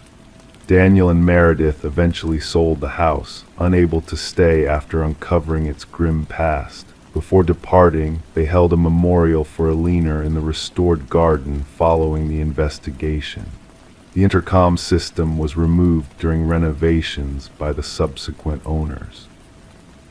Workers reported hearing static and whispers during the removal process, attributing it to interference from their tools. Detective Reeves revisited the Blackwood case file before it was archived. As she sealed the manila folder, she pondered how the house had seemingly transcended time to unveil its secret. The judicial system had finally caught up with Vincent Blackwood, all thanks to Alina finding a way to have her voice heard. Among local law enforcement, the case became known as the house that echoed back. Detective Reeves occasionally passed by the property on her way home. She never halted, but she would slow down, window cracked open slightly, listening for whispers carried by the breeze. Story 19. In the stillness of the night, the wooden plank yielded beneath her weight, betraying a secret that had long been concealed. A subtle shift, a whisper of sound that beckoned her curiosity. Sarah Coleman knelt down, her fingertips tracing the jagged edges of the floorboard. The hushed creak of old wood echoed in the silence as she peeled back the layers, unveiling a hidden realm below her new abode. A darkness thick and suffocating greeted her probing gaze. Dust danced in the air, clinging to cobwebs like whispers of forgotten tales. But amidst the shadows, shapes began to materialize: a mattress, a chair, and nestled in the corner, a weathered notebook. Her name, scrawled across its pages in a frenzy of repetition, stared back at her, a haunting reflection of her own existence. Detective Morgan Reed loomed behind Sarah, a silent sentinel in the realm of secrets. The dread etched on Sarah's features transcended mere surprise. It delved into the realm of violated sanctuary, of a sinister presence infiltrating what should have been a sanctuary of new beginnings. "Touch nothing," Detective Reed's voice, a tranquil command in the midst of turmoil, pierced the heavy air. Her flashlight cast a beam of light, revealing a gallery of surveillance, a shrine to obsession. Photographs adorned the walls, capturing Sarah's every move, every breath, every heartbeat. A chilling realization dawned upon her: she had been watched, studied, and coveted by unseen eyes.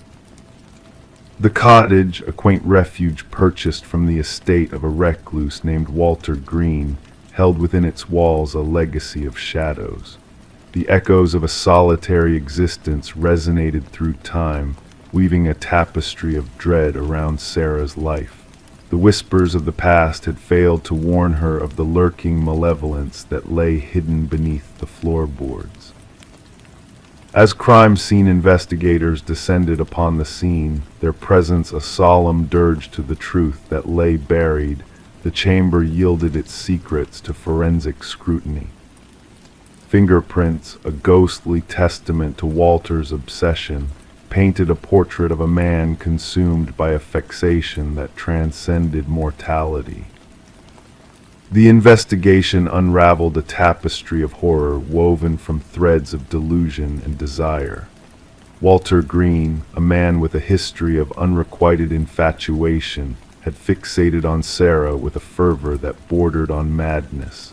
His meticulous preparations, his clandestine shrine, all pointed to a chilling conclusion, an intent to claim her as his own. Through the labyrinthine corridors of Walter's past, Detective Reed navigated the treacherous waters of obsession.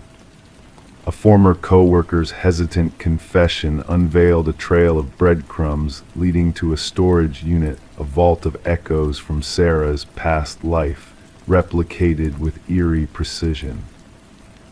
The mannequin, a lifeless effigy of Sarah herself, sat sentinel in the replica of her former abode, a macabre testament to Walter's twisted affection. The calendar, its date circled in scarlet, whispered of a dark design, a fate entwined with Sarah's, a destiny forged in the shadows of a broken mind. Psychological evaluations painted a portrait of Walter's descent into madness, his delusions spiraling into a web of deceit and desire. The abyss of his obsession threatened to consume Sarah, to ensnare her within its dark embrace. Only fate's intervention had spared her from a fate worse than death. As Sarah bid farewell to the haunted abode, the specter of Walter's legacy lingered in the recesses of her mind. The tendrils of fear gripped her heart, urging her to flee, to seek solace in the unknown expanse of a world untainted by shadows. The cottage, a silent witness to a tale of horror, passed into the hands of unknowing souls, its secrets buried beneath layers of fresh paint and false promises. Life moved on, a river flowing inexorably towards an uncertain horizon, carrying with it the echoes of a past best left forgotten. But for Sarah, the memory of the hidden chamber, of the darkness that lurked beneath the floorboards, remained etched in her soul, a reminder of the fragility of safety, the ephemeral nature of peace, and the chilling truth that monsters, in their final hour, often remain unseen, their legacy a whispered warning to those who dare to listen. Story 20. The tale began innocently enough for Michael and Sarah Klein, the new inhabitants of a Victorian-era home that whispered secrets of a bygone era. Nestled within its walls lay a mystery waiting to be unraveled, hidden beneath what seemed like mere peeling wallpaper. As the couple embarked on the journey of uncovering the house's secrets, a simple water stain in the master bedroom led them down a winding path of discovery. With each layer they peeled back, the past unfurled before their eyes, revealing more than just outdated patterns and faded colors. Beneath the surface of time, they stumbled upon a name Alina Winters scrawled in ink, hauntingly repeated across the wall in a frenzy of desperation. It was a name unfamiliar to them, absent from any records or documents associated with the house. Intrigued and unsettled by this enigma, Sarah and Michael delved deeper into the shadows of the past. Their search led them to an online revelation, a missing persons case from decades ago, featuring a woman whose resemblance to the previous homeowner, Margaret Cavendish, was uncanny. The threads of coincidence and mystery intertwined as the couple's curiosity transformed into an all-consuming obsession. Nights turned into days spent piecing together the puzzle of Alina Winters and her connection to the enigmatic Margaret Cavendish. Through relentless investigation and unforeseen twists, a chilling truth began to emerge. The walls of the house held more than just memories, they bore witness to a fractured mind, a tale of identity theft and tragic obsession. As the layers of deception were peeled away, a startling revelation surfaced. The name on the wall, Alina Winters, was not just a remnant of the past, but a key to unlocking a dark secret that had long been buried. Forensic teams descended upon the property, unearthing long-buried truths hidden beneath the facade of normalcy. The house, once a sanctuary of Victorian charm, now stood as a silent witness to a crime that spanned decades. Alina Winters, long thought lost to the shadows of time, found her voice through the walls that bore her name.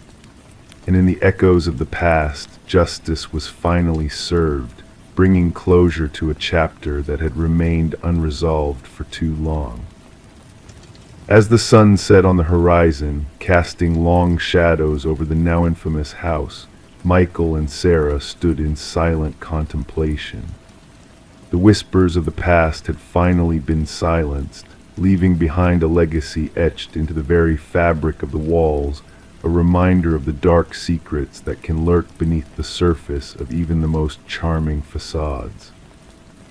And as the night enveloped them in its embrace, a sense of peace descended, lulling them into a dream-filled slumber where mysteries and memories danced in the realm of dreams. Story 21. In the hush of early morning, a mysterious package materialized on Sarah Miller's doorstep. No return label, no tracking number, just a weathered cardboard box kissed by the dew of dawn. It was not meant for her. The name inscribed was foreign to her ears. She hesitated, a moment of fleeting uncertainty, before yielding to the siren call of curiosity. With delicate hands, she unraveled the tape sealing the box, anticipating the mundane contents within. Yet what she found nestled inside was anything but ordinary alone VHS tape, accompanied by a simple directive on a sticky note: watch alone. Sarah found herself transfixed by the enigmatic object in her grasp. The weight of it felt ominous, as if it carried the burden of forbidden knowledge. Her fingers lingered over the worn edges, tracing the imperfections etched in the plastic casing. The note, bearing the fervent strokes of an unknown hand, seemed to pulse with urgency, a silent plea for attention. As the suburban world outside hummed with its usual rhythm, a distant dog's bark, the laughter of children at play, the drone of a lawnmower, Sarah brought the enigmatic package into her home, setting it down on the kitchen counter. Doubt gnawed at her resolve. The name Daniel Whitaker held no significance in her life. She had dwelled in her home for years, never encountering a trace of this elusive figure.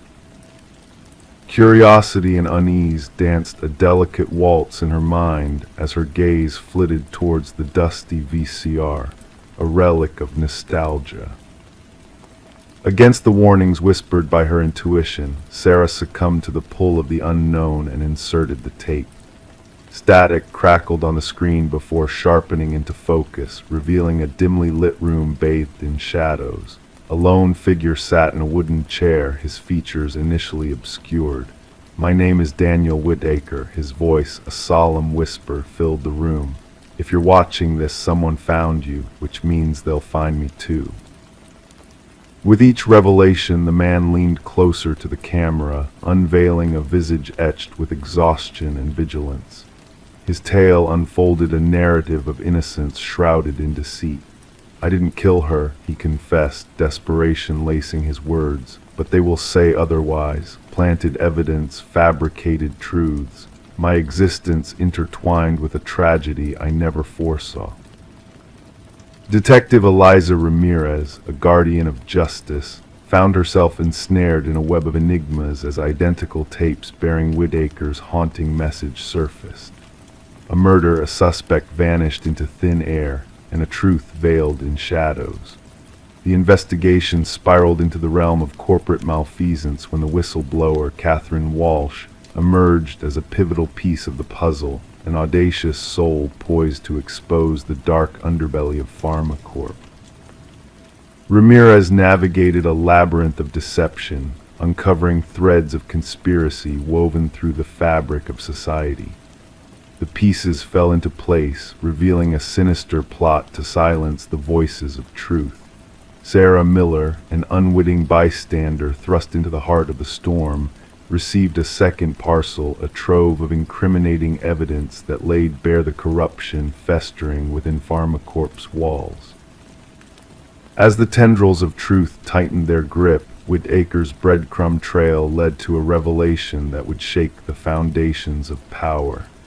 In a nondescript storage unit, justice awaited its moment of reckoning. The machinations of a malevolent hand were exposed, the wheels of justice set into motion. In the aftermath, as the shadows of conspiracy dispersed, Sarah stood face to face with the enigmatic figure of Daniel Whitaker. A question lingered in the air, a query born of perplexity and wonder. "Why me?" she ventured, seeking solace in the enigma of fate. His gaze, weathered by trials untold, met hers with a gaze of quiet resolve. "The algorithm chose you," he murmured, a ghost of a smile playing on his lips. A beacon of impartiality amidst a sea of deception, a vessel for the truth to find its voice. In the tranquil embrace of twilight, Sarah and Whitaker stood as witnesses to the fragile dance between truth and illusion. The wrong address, a serendipitous twist of fate, had unraveled a tapestry of deceit, unveiling a truth that transcended the boundaries of time and space. The VHS tapes, artifacts of a bygone era, stood as silent sentinels of a saga that had unfolded in the shadows. In the quietude of night, they whispered a lullaby of mystery and revelation, beckoning the weary souls of the world to embrace the enigma of the unknown, for therein lay the seeds of awakening. Story 22. The aged apartment held its secrets, pipes groaned, floorboards whispered secrets.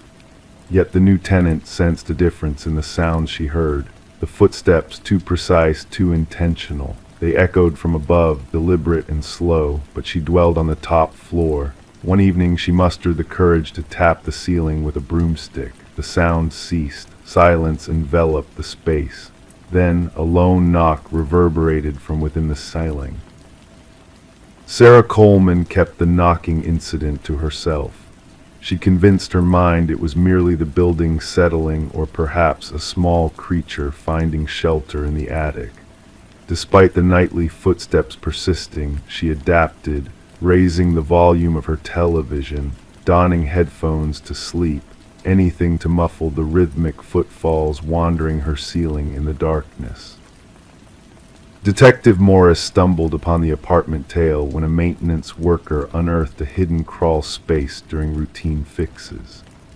Removing a section of drywall in the hallway outside Sarah's abode to mend a leak, the worker stumbled upon a narrow passage unaccounted for in the building plans. Illuminated by his flashlight, the space revealed a makeshift dwelling, scattered food wrappers, abandoned water bottles, a stained blanket, and a small journal. The building manager promptly alerted the authorities. Detective Morris, accompanied by his partner Detective Rivera, arrived to find the maintenance worker pallid and trembling. "Someone dwelt within the walls," he repeated. "Someone observed." The journal held meticulous observations of Sarah Coleman, her routine, her guests, her meals, her entertainment choices, even her bathing and sleeping times. Neat handwriting deteriorated into erratic scribbles towards the end, with strange symbols adorning the margins. "The subject no longer acknowledges my presence," the final entry read. "She has chosen to ignore me. No one ignores me." Forensic teams combed the crawl space, uncovering unidentified fingerprints. Intricate passages within the walls and ceilings, some dating back decades, were discovered, connecting to 5 different apartments but culminating in viewing points concealed as fixtures or minor damages in only one, Sarah Coleman's. Current residents reported no anomalies beyond typical apartment noises, while previous tenants shared accounts of feeling watched or hearing unexplained movements. One tenant departed after a mere fortnight, all hesitant to voice their experiences, fearing sounding paranoid. The case took a turn when forensic analysis unveiled minuscule blood spatters in a crawl space. DNA testing traced it to Martin Weaver, a former tenant who had vanished 4 years prior. Martin had resided directly below Sarah's apartment. Investigating Martin's disappearance afresh, Detective Morris learned of Martin's complaints about noises from the apartment above occupied by a reserved individual named Edward.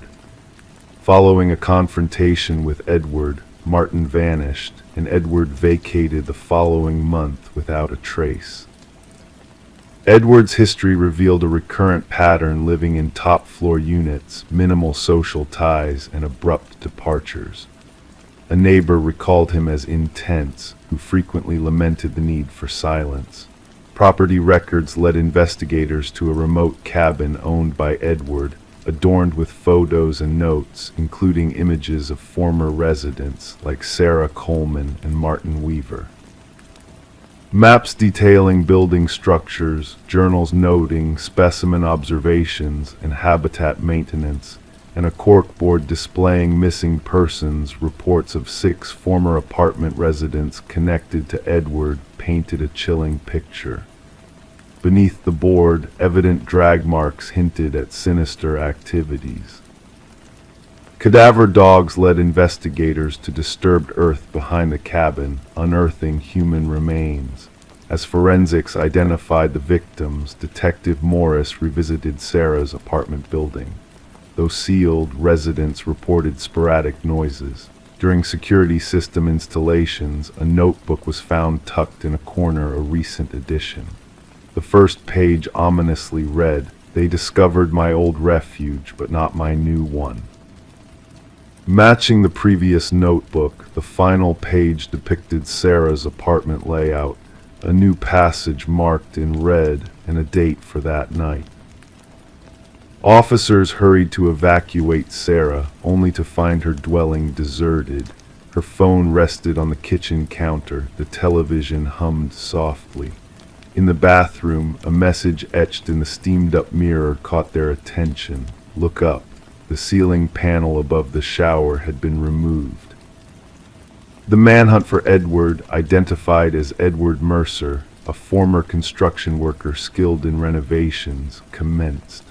Thermal scans indicated no current occupancy within the walls of Sarah's building. Sarah Coleman's whereabouts remained unknown, her case linked to vanishing incidents across multiple states. Detective Morris, haunted not by the graves or journals but by the visions of an unsuspecting Sarah, listened to those footsteps above her in an apartment devoid of an upper neighbor. The footsteps that answered her knock and reciprocated. Sometimes in the solitude of his abode, Detective Morris gazes at his ceiling, attuned to the sounds, waiting, pondering who else might be listening in the shadows. Story 23. The ancient box lay hidden beneath layers of clutter in the attic, a forgotten treasure of the house's past inhabitants. Among the dusty relics were faded Polaroids capturing moments of joy and togetherness, normal snapshots of family gatherings and celebrations. But as she reached the final photograph, a sense of unease crept over her. In the picture, taken in her very own living room, a family sat on the familiar couch, framed by the same curtains, yet these faces were strangers to her. And there, lurking in the shadows of the hallway, a figure watched surreptitiously.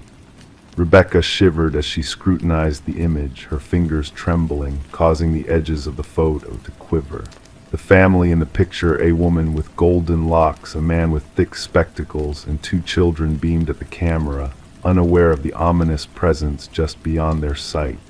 Frozen in a moment of bliss, they remained oblivious to the lurking danger nearby. Descending the creaking wooden stairs, Rebecca felt the weight of the house pressing down on her. The once spacious rooms now felt suffocatingly empty since she had moved in 4 months ago. Placing the photograph on her kitchen counter, she studied it under the harsh fluorescent light. The similarities between her home and the scene in the picture were uncanny: the archway leading to the hallway, the unique crown molding, the bay window welcoming the morning sun. This was undeniably her house, yet these faces belonged to a family she had never known. Detective Morgan arrived, clad in a worn leather jacket that bore witness to countless investigations. His sharp eyes missed nothing as he examined the photograph with a methodical gaze. Running a gloved finger along the edge of the Polaroid, he flipped it over, revealing a blank back. "What do you know about the previous owners, the Nelsons?" he inquired in a deep, rumbling voice. Rebecca confessed, "Very little. They had already relocated out of state when I bought the house through a realtor." Nodding thoughtfully, Morgan requested, "May I borrow this? Our team might be able to identify the family in the photo." The investigation unfolded quietly. Rebecca delved into the history of the house, discovering that the Nelsons had acquired it from a family named Crawford, who had abruptly left after 7 years. Prior to them, the Mornos had resided there for nearly a decade. Detective Morgan meticulously traced the lineage of past residents through property records, interviews with former neighbors, and a timeline of occupants.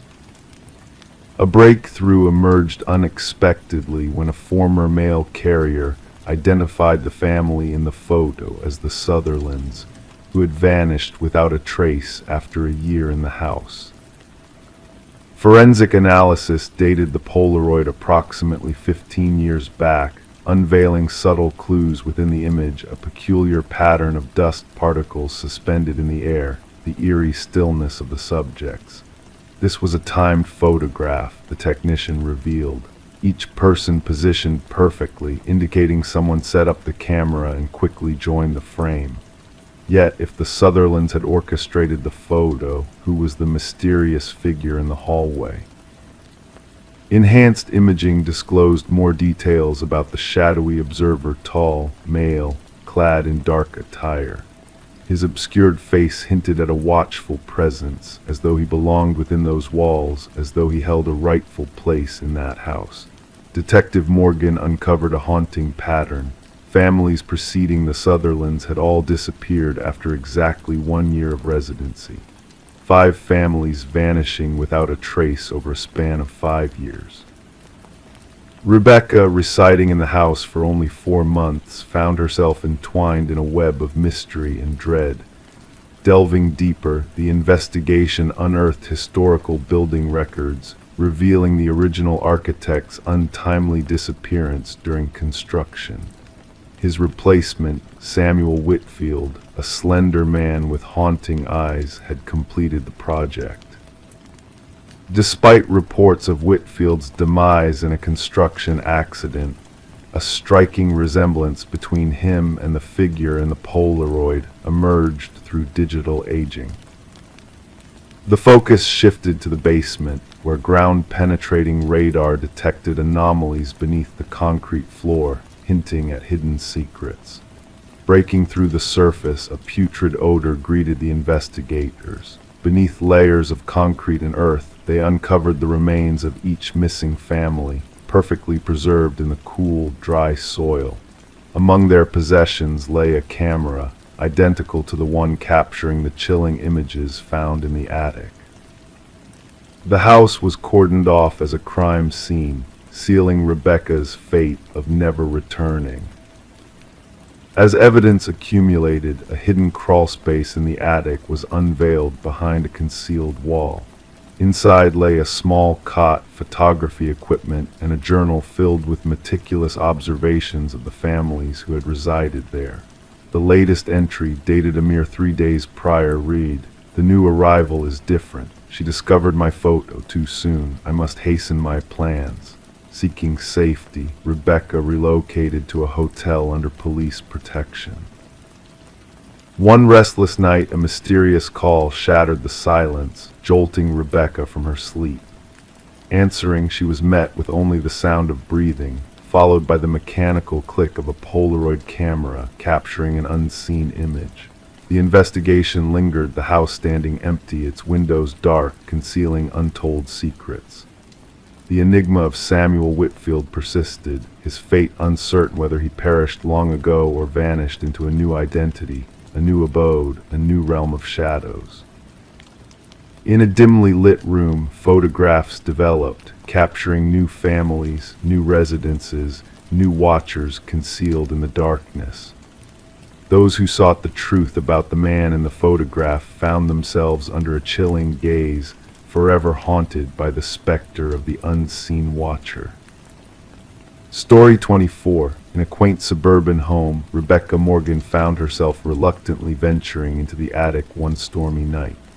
A leak in the roof demanded her attention, leading her to a place she had always avoided.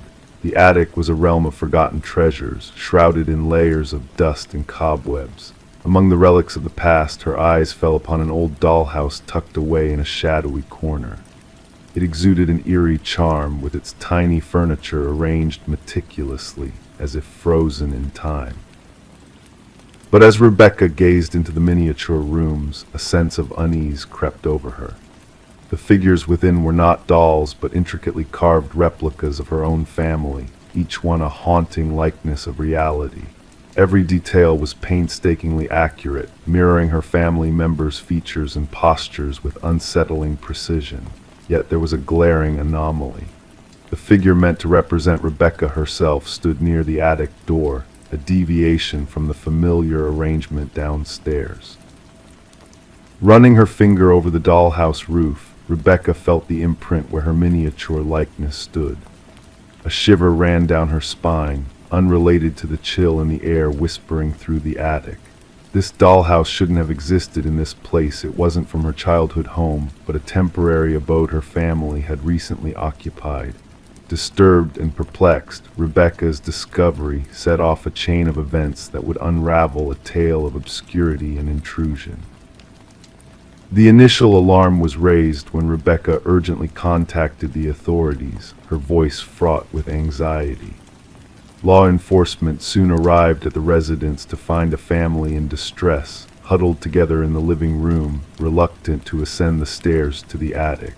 Detective Sarah Harmon, the lead investigator, initially brushed off the family's concerns as a prank or a product of their overactive imaginations. However, the meticulous craftsmanship of the dollhouse figures caught her attention, each one capturing a distinct trait of the family members: a father's receding hairline, a son's hoodie, a mother's small birthmark. These intricate details hinted at a deeper, more sinister purpose behind the seemingly innocent dollhouse. Forensic analysis uncovered fingerprints on the dollhouse that did not match any family member, raising more questions than answers. Further examination revealed microscopic cameras embedded in the eyes of each miniature figure, connected to a sophisticated surveillance system concealed beneath the dollhouse. The footage captured the Morgan family's daily routines with unsettling accuracy, depicting not just a single evening, but a prolonged period of observation. It became evident that the intruder had studied the family's habits in intricate detail, replicating their movements within the dollhouse. The investigation took a chilling turn when a hidden entrance to the basement was discovered behind a false wall in the pantry. Inside, investigators found evidence of a clandestine living space, indicating that someone had been residing beneath the unsuspecting family for weeks. What baffled the authorities was the absence of forced entry, as records showed the house had been vacant for a considerable period before the Morgans' arrival. Delving into the property's history revealed a somber tale of an elderly couple who had passed away, leaving their son, Martin Wells, to manage the estate. Through digital forensics, the surveillance system's data trail led investigators to Martin's apartment across town. Inside, a haunting sight awaited them: walls adorned with photographs of the Morgan family and other previous occupants, alongside detailed journal entries chronicling their daily lives. The apartment housed a workshop filled with unfinished dollhouses, each one representing a different home in the vicinity. Martin Wells, the orchestrator of this intricate web of surveillance, had spiraled into a realm of possessive delusion, using the dollhouses to exert control over the properties and their inhabitants. During interrogation, Martin remained eerily composed, revealing his twisted motivation stemmed from a need to maintain dominance over the homes he felt belonged to him. His fixation on the Morgan family and others stemmed from a deep-rooted psychological disturbance, blurring the lines between reality and obsession. The dollhouse, far from being a mere plaything, symbolized his warped sense of ownership and control. As the legal proceedings unfolded, Martin Wells faced multiple charges related to stalking, invasion of privacy, and illegal surveillance. The court recognized the profound violation the Morgan family had endured, emphasizing the breach of their privacy and security. The case prompted a reassessment of real estate disclosure laws, highlighting the need for stringent measures to protect tenants from such clandestine intrusions. The unsettling nature of Martin's actions reverberated through the community, raising questions about the boundaries between surveillance and intrusion. The Morgans, scarred by the ordeal, chose to relocate, seeking solace far from the echoes of their past trauma. Yet the shadow of Martin's voyeurism lingered, casting a pall over their newfound sanctuary. Rebecca, haunted by the realization that they had been unwitting pawns in a twisted game of control, spoke of lingering unease that clung to her like a specter. The specter of being watched, of being reduced to mere figurines in a macabre diorama orchestrated by a disturbed mind. The journey toward healing was fraught with challenges, as the scars of violation ran deep, echoing through the corridors of their new abode. In the aftermath of the case, criminologists pondered the extent of Martin's clandestine activities, speculating on the lives he had ensnared in his web of surveillance. The tale of the dollhouse dwelled in the realm of the inexplicable, a chilling reminder of how the familiar can morph into something sinister under the cloak of darkness. And as Rebecca gazed into the night, her thoughts strayed to unseen corners, where shadows whispered of secrets long buried and echoes of a past that still haunted her dreams. Story 25. The inn stood unassuming, a relic of a bygone era where travelers sought respite for a fleeting night. With a worn key in hand, the clerk's gaze held a hint of mystery as he uttered in a hushed tone, "Avoid the final door on the left." Intrigue sparked within her, compelling her to wander down the shadowed corridor later that evening. Pausing before the nondescript door, she felt the chilling touch of the handle. It appeared no different from its companions until she pressed her ear against its surface. A soft breath whispered from the other side, a hint of hidden secrets. Detective Morgan Reed found herself roused from sleep, entering the room shrouded by yellow tape, a scene overflowing with a pungent metallic aroma she knew too well. Blood had tainted the carpet, a stark contrast to the untouched surroundings. Amidst the pristine bathroom and undisturbed bed, a young woman's lifeless form lay sprawled, her eyes fixed on the ceiling in a frozen gaze of disbelief. Reed knelt beside her, mindful of the evidence markers that punctuated the space.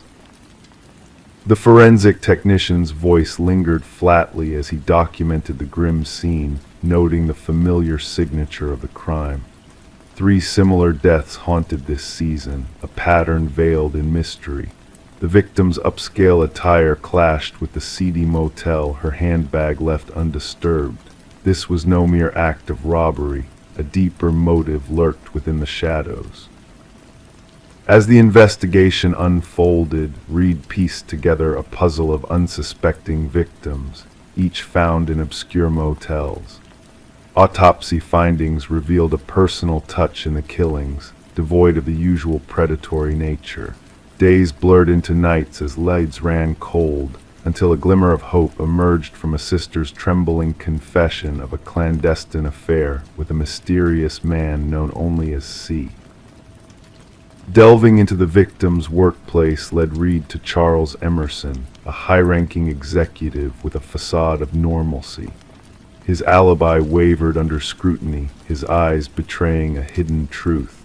Forensic evidence linked him to the crime, unraveling a sinister web of deceit and obsession. Emerson's meticulously crafted world crumbled under the weight of undeniable proof, a twisted game of manipulation and violence laid bare. The courtroom bore witness to his downfall, his stoic demeanor masking a void where empathy should have resided. The media dubbed it the door on the left case, a chilling reminder of the darkness that lurks behind closed doors. Yet for Reed, closure remained elusive.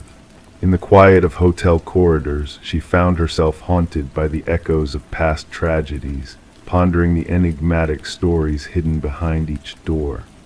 Locked away in the evidence vault, 3 keys stand as solemn reminders of lives lost to a malevolent force, a somber testament to the irrevocable consequences of unlocking forbidden truths. Story 26. In the stillness of the night, a faint flicker danced across the baby monitor screen like a secret message from the shadows. The mother, half dreaming, brushed it off as a glitch, a mere blip in the electronic chatter of the night. But then the air crackled with a whispered command, "SHHH, go back to sleep." A chill ran down her spine, awakening her senses to a world tinged with mystery. Heart pounding, she hurried to her son's room, the silence heavy around her. Yet as she reached the crib, her fears materialized empty, cold, devoid of the warmth that should have been there. The room was a sanctuary of stillness, untouched by chaos, the window shut tight, the door a barrier against the unknown. Only the stuffed rabbit lay discarded on the floor, its button eyes staring up at her with an unblinking gaze that seemed to hold secrets untold. Panic seized her, a primal scream tearing through the night until her voice was but a raw whisper of despair. The neighbors, roused by her anguished cries, called for help, summoning the forces of light to pierce the darkness. When the authorities arrived, they found her cradling the stuffed rabbit, lost in a world where reality and nightmare intertwined. Samuel, her precious infant of only 4 months, had vanished into the night, leaving behind a void that echoed with unanswered questions. The investigation unfolded like a tapestry of shadows and whispers, each thread leading deeper into the labyrinth of the unknown. No signs of forced entry, no trace of a struggle, just the enigma of a child plucked from his slumber, a life disrupted by unseen hands. Rebecca, the grieving mother, found herself cast under suspicion's harsh light. Her past struggles with postpartum depression painted a portrait of fragility, of a soul teetering on the edge of darkness.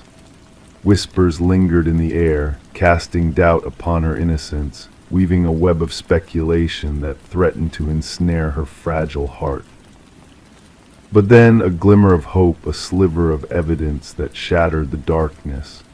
Microscopic fibers, alien to the sanctuary of the nursery, hinted at a trespasser's silent ascent through the night. A shadow caught in the act, a footprint etched in the soil, a puzzle taking shape in the hands of dedicated sleuths. The focus shifted, the spotlight turning towards a figure from the shadows, Daniel, the absent husband whose return heralded a storm of revelations. His hands bore the marks of a climber, his secrets buried beneath a facade of grief and betrayal. A second family, a web of lies spun across communities, a tale of deceit that echoed through the halls of justice. The baby monitor, once a harbinger of whispers, now stood as a beacon of truth in a sea of lies. Its digital eyes unveiled a scheme of darkness, a plot woven from loss and longing. The voice that had haunted Rebecca's dreams was but a pawn in a game of twisted desires. And in the depths of a residential basement, a scene unfolded that defied reason. A woman named Elaine, a specter from the past, cradling Samuel in her arms, her eyes vacant, her heart consumed by a grief that knew no bounds. The pieces fell into place, a mosaic of betrayal and despair, as the past collided with the present in a symphony of broken dreams. The trial, a stage set for justice's hand to wield its blade, bore witness to the echoes of that fateful night. Daniel's cough, a signature of guilt, reverberated through the courtroom, sealing his fate in the annals of infamy. Elaine, a ghost of love lost, stood silent, her eyes a window to a soul stained by darkness. As the gavel fell, the world breathed a sigh of relief, a moment of closure in a tale woven from shadows. Rebecca, her heart scarred but unbowed, gathered the remnants of her shattered world, Samuel cradled in her arms like a beacon of hope in a sea of despair. And so the night of whispers faded into memory, a tale of darkness and light, of loss and redemption. The stuffed rabbit, a silent witness to the truth that lay hidden in the shadows, remained a reminder of a night when the world trembled on the brink of the unknown. The baby monitor, a guardian of secrets, whispered its silent vigil to the stars, a lullaby of mysteries that danced on the edge of dreams. Story 27. The old apartment exuded a sense of history, its walls holding countless untold stories within their weathered embrace. The heating system groaned and the pipes rattled with a familiarity that echoed through the years. It was a symphony of the past, a lullaby of forgotten days. She, the occupant of this aged abode, found solace in these sounds, finding comfort in the routine disruptions of the building settling around her. Yet one fateful night, as she lay in the stillness of her room, a whisper, almost imperceptible, danced through the vents like a ghostly waltz. It was not a mere echo of mundane conversations or distant television noises. It was a beckoning, a calling that stirred the shadows of her solitude. Her heart quickened as she pressed her ear against the cold metal grate, straining to catch the words carried on the breath of the night. "I know you can hear me," the voice teased, a soft caress against the silence, sending shivers down her spine. Detective Morgan Shaw, a guardian of mysteries, found herself drawn to the vacant apartment where the whispers had originated. The scene before her was frozen in time, a tableau of eerie stillness that whispered of secrets long kept hidden. The forensics team moved with precision, capturing the essence of the room in flashes of light. The victim, Elena Reeves, a bright soul now lost to the shadows, had left behind a trail of unanswered questions and haunting whispers. Officer Patel recited the details from his notepad, each word a brushstroke in the painting of the unknown. Shaw knelt by the rusted vent, tracing the frantic marks etched into the metal with a sense of foreboding. The signs were clear. This was no ordinary disappearance. Eleanor's world had become a tapestry of fear, woven with threads of paranoia and unseen terrors that lurked within the walls. The whispers of the past echoed in Shaw's mind as she pieced together Eleanor's final days. The teacher, beloved by all, had succumbed to a darkness that whispered her name in the dead of night. The apartment held its secrets close, revealing glimpses of a reality twisted by unseen hands. The investigation unfolded like a macabre dance, each step leading deeper into the heart of darkness that had claimed Eleanor. The threads of the past intertwined with the present, painting a portrait of a predator lurking in the shadows, a phantom of the walls. As Shaw delved into the depths of the case, a chilling truth emerged. A man named Harold Weber, the silent watcher within the walls, a puppeteer of whispers and shadows. His calm facade crumbled under Shaw's scrutiny, revealing a darkness that had long dwelled within him. The evidence spoke volumes, each piece a testament to Weber's twisted obsession with those who had crossed his path. The recordings, the artifacts, the hidden passages all led to a chilling revelation of a mind consumed by the whispers of the building. Weber's facade shattered like glass as the truth emerged, his serene demeanor a mask for the darkness that lurked within. The whispers that had guided his hand now turned against him, sealing his fate in the eyes of justice.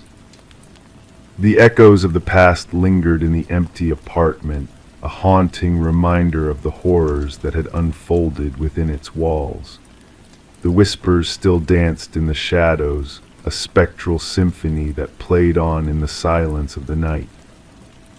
The building stood as a silent sentinel, bearing witness to the secrets that had stained its walls. Residents came and went, their footsteps echoing in the halls like whispers of the past. The whispers in the walls remained, a ghostly chorus that sang of a darkness never truly banished. And so the old apartment stood as a monument to the mysteries that dwelled within its walls, a testament to the power of whispers that lingered in the stillness of the night. The building remembered, the whispers endured, and the shadows danced on in eternal silence.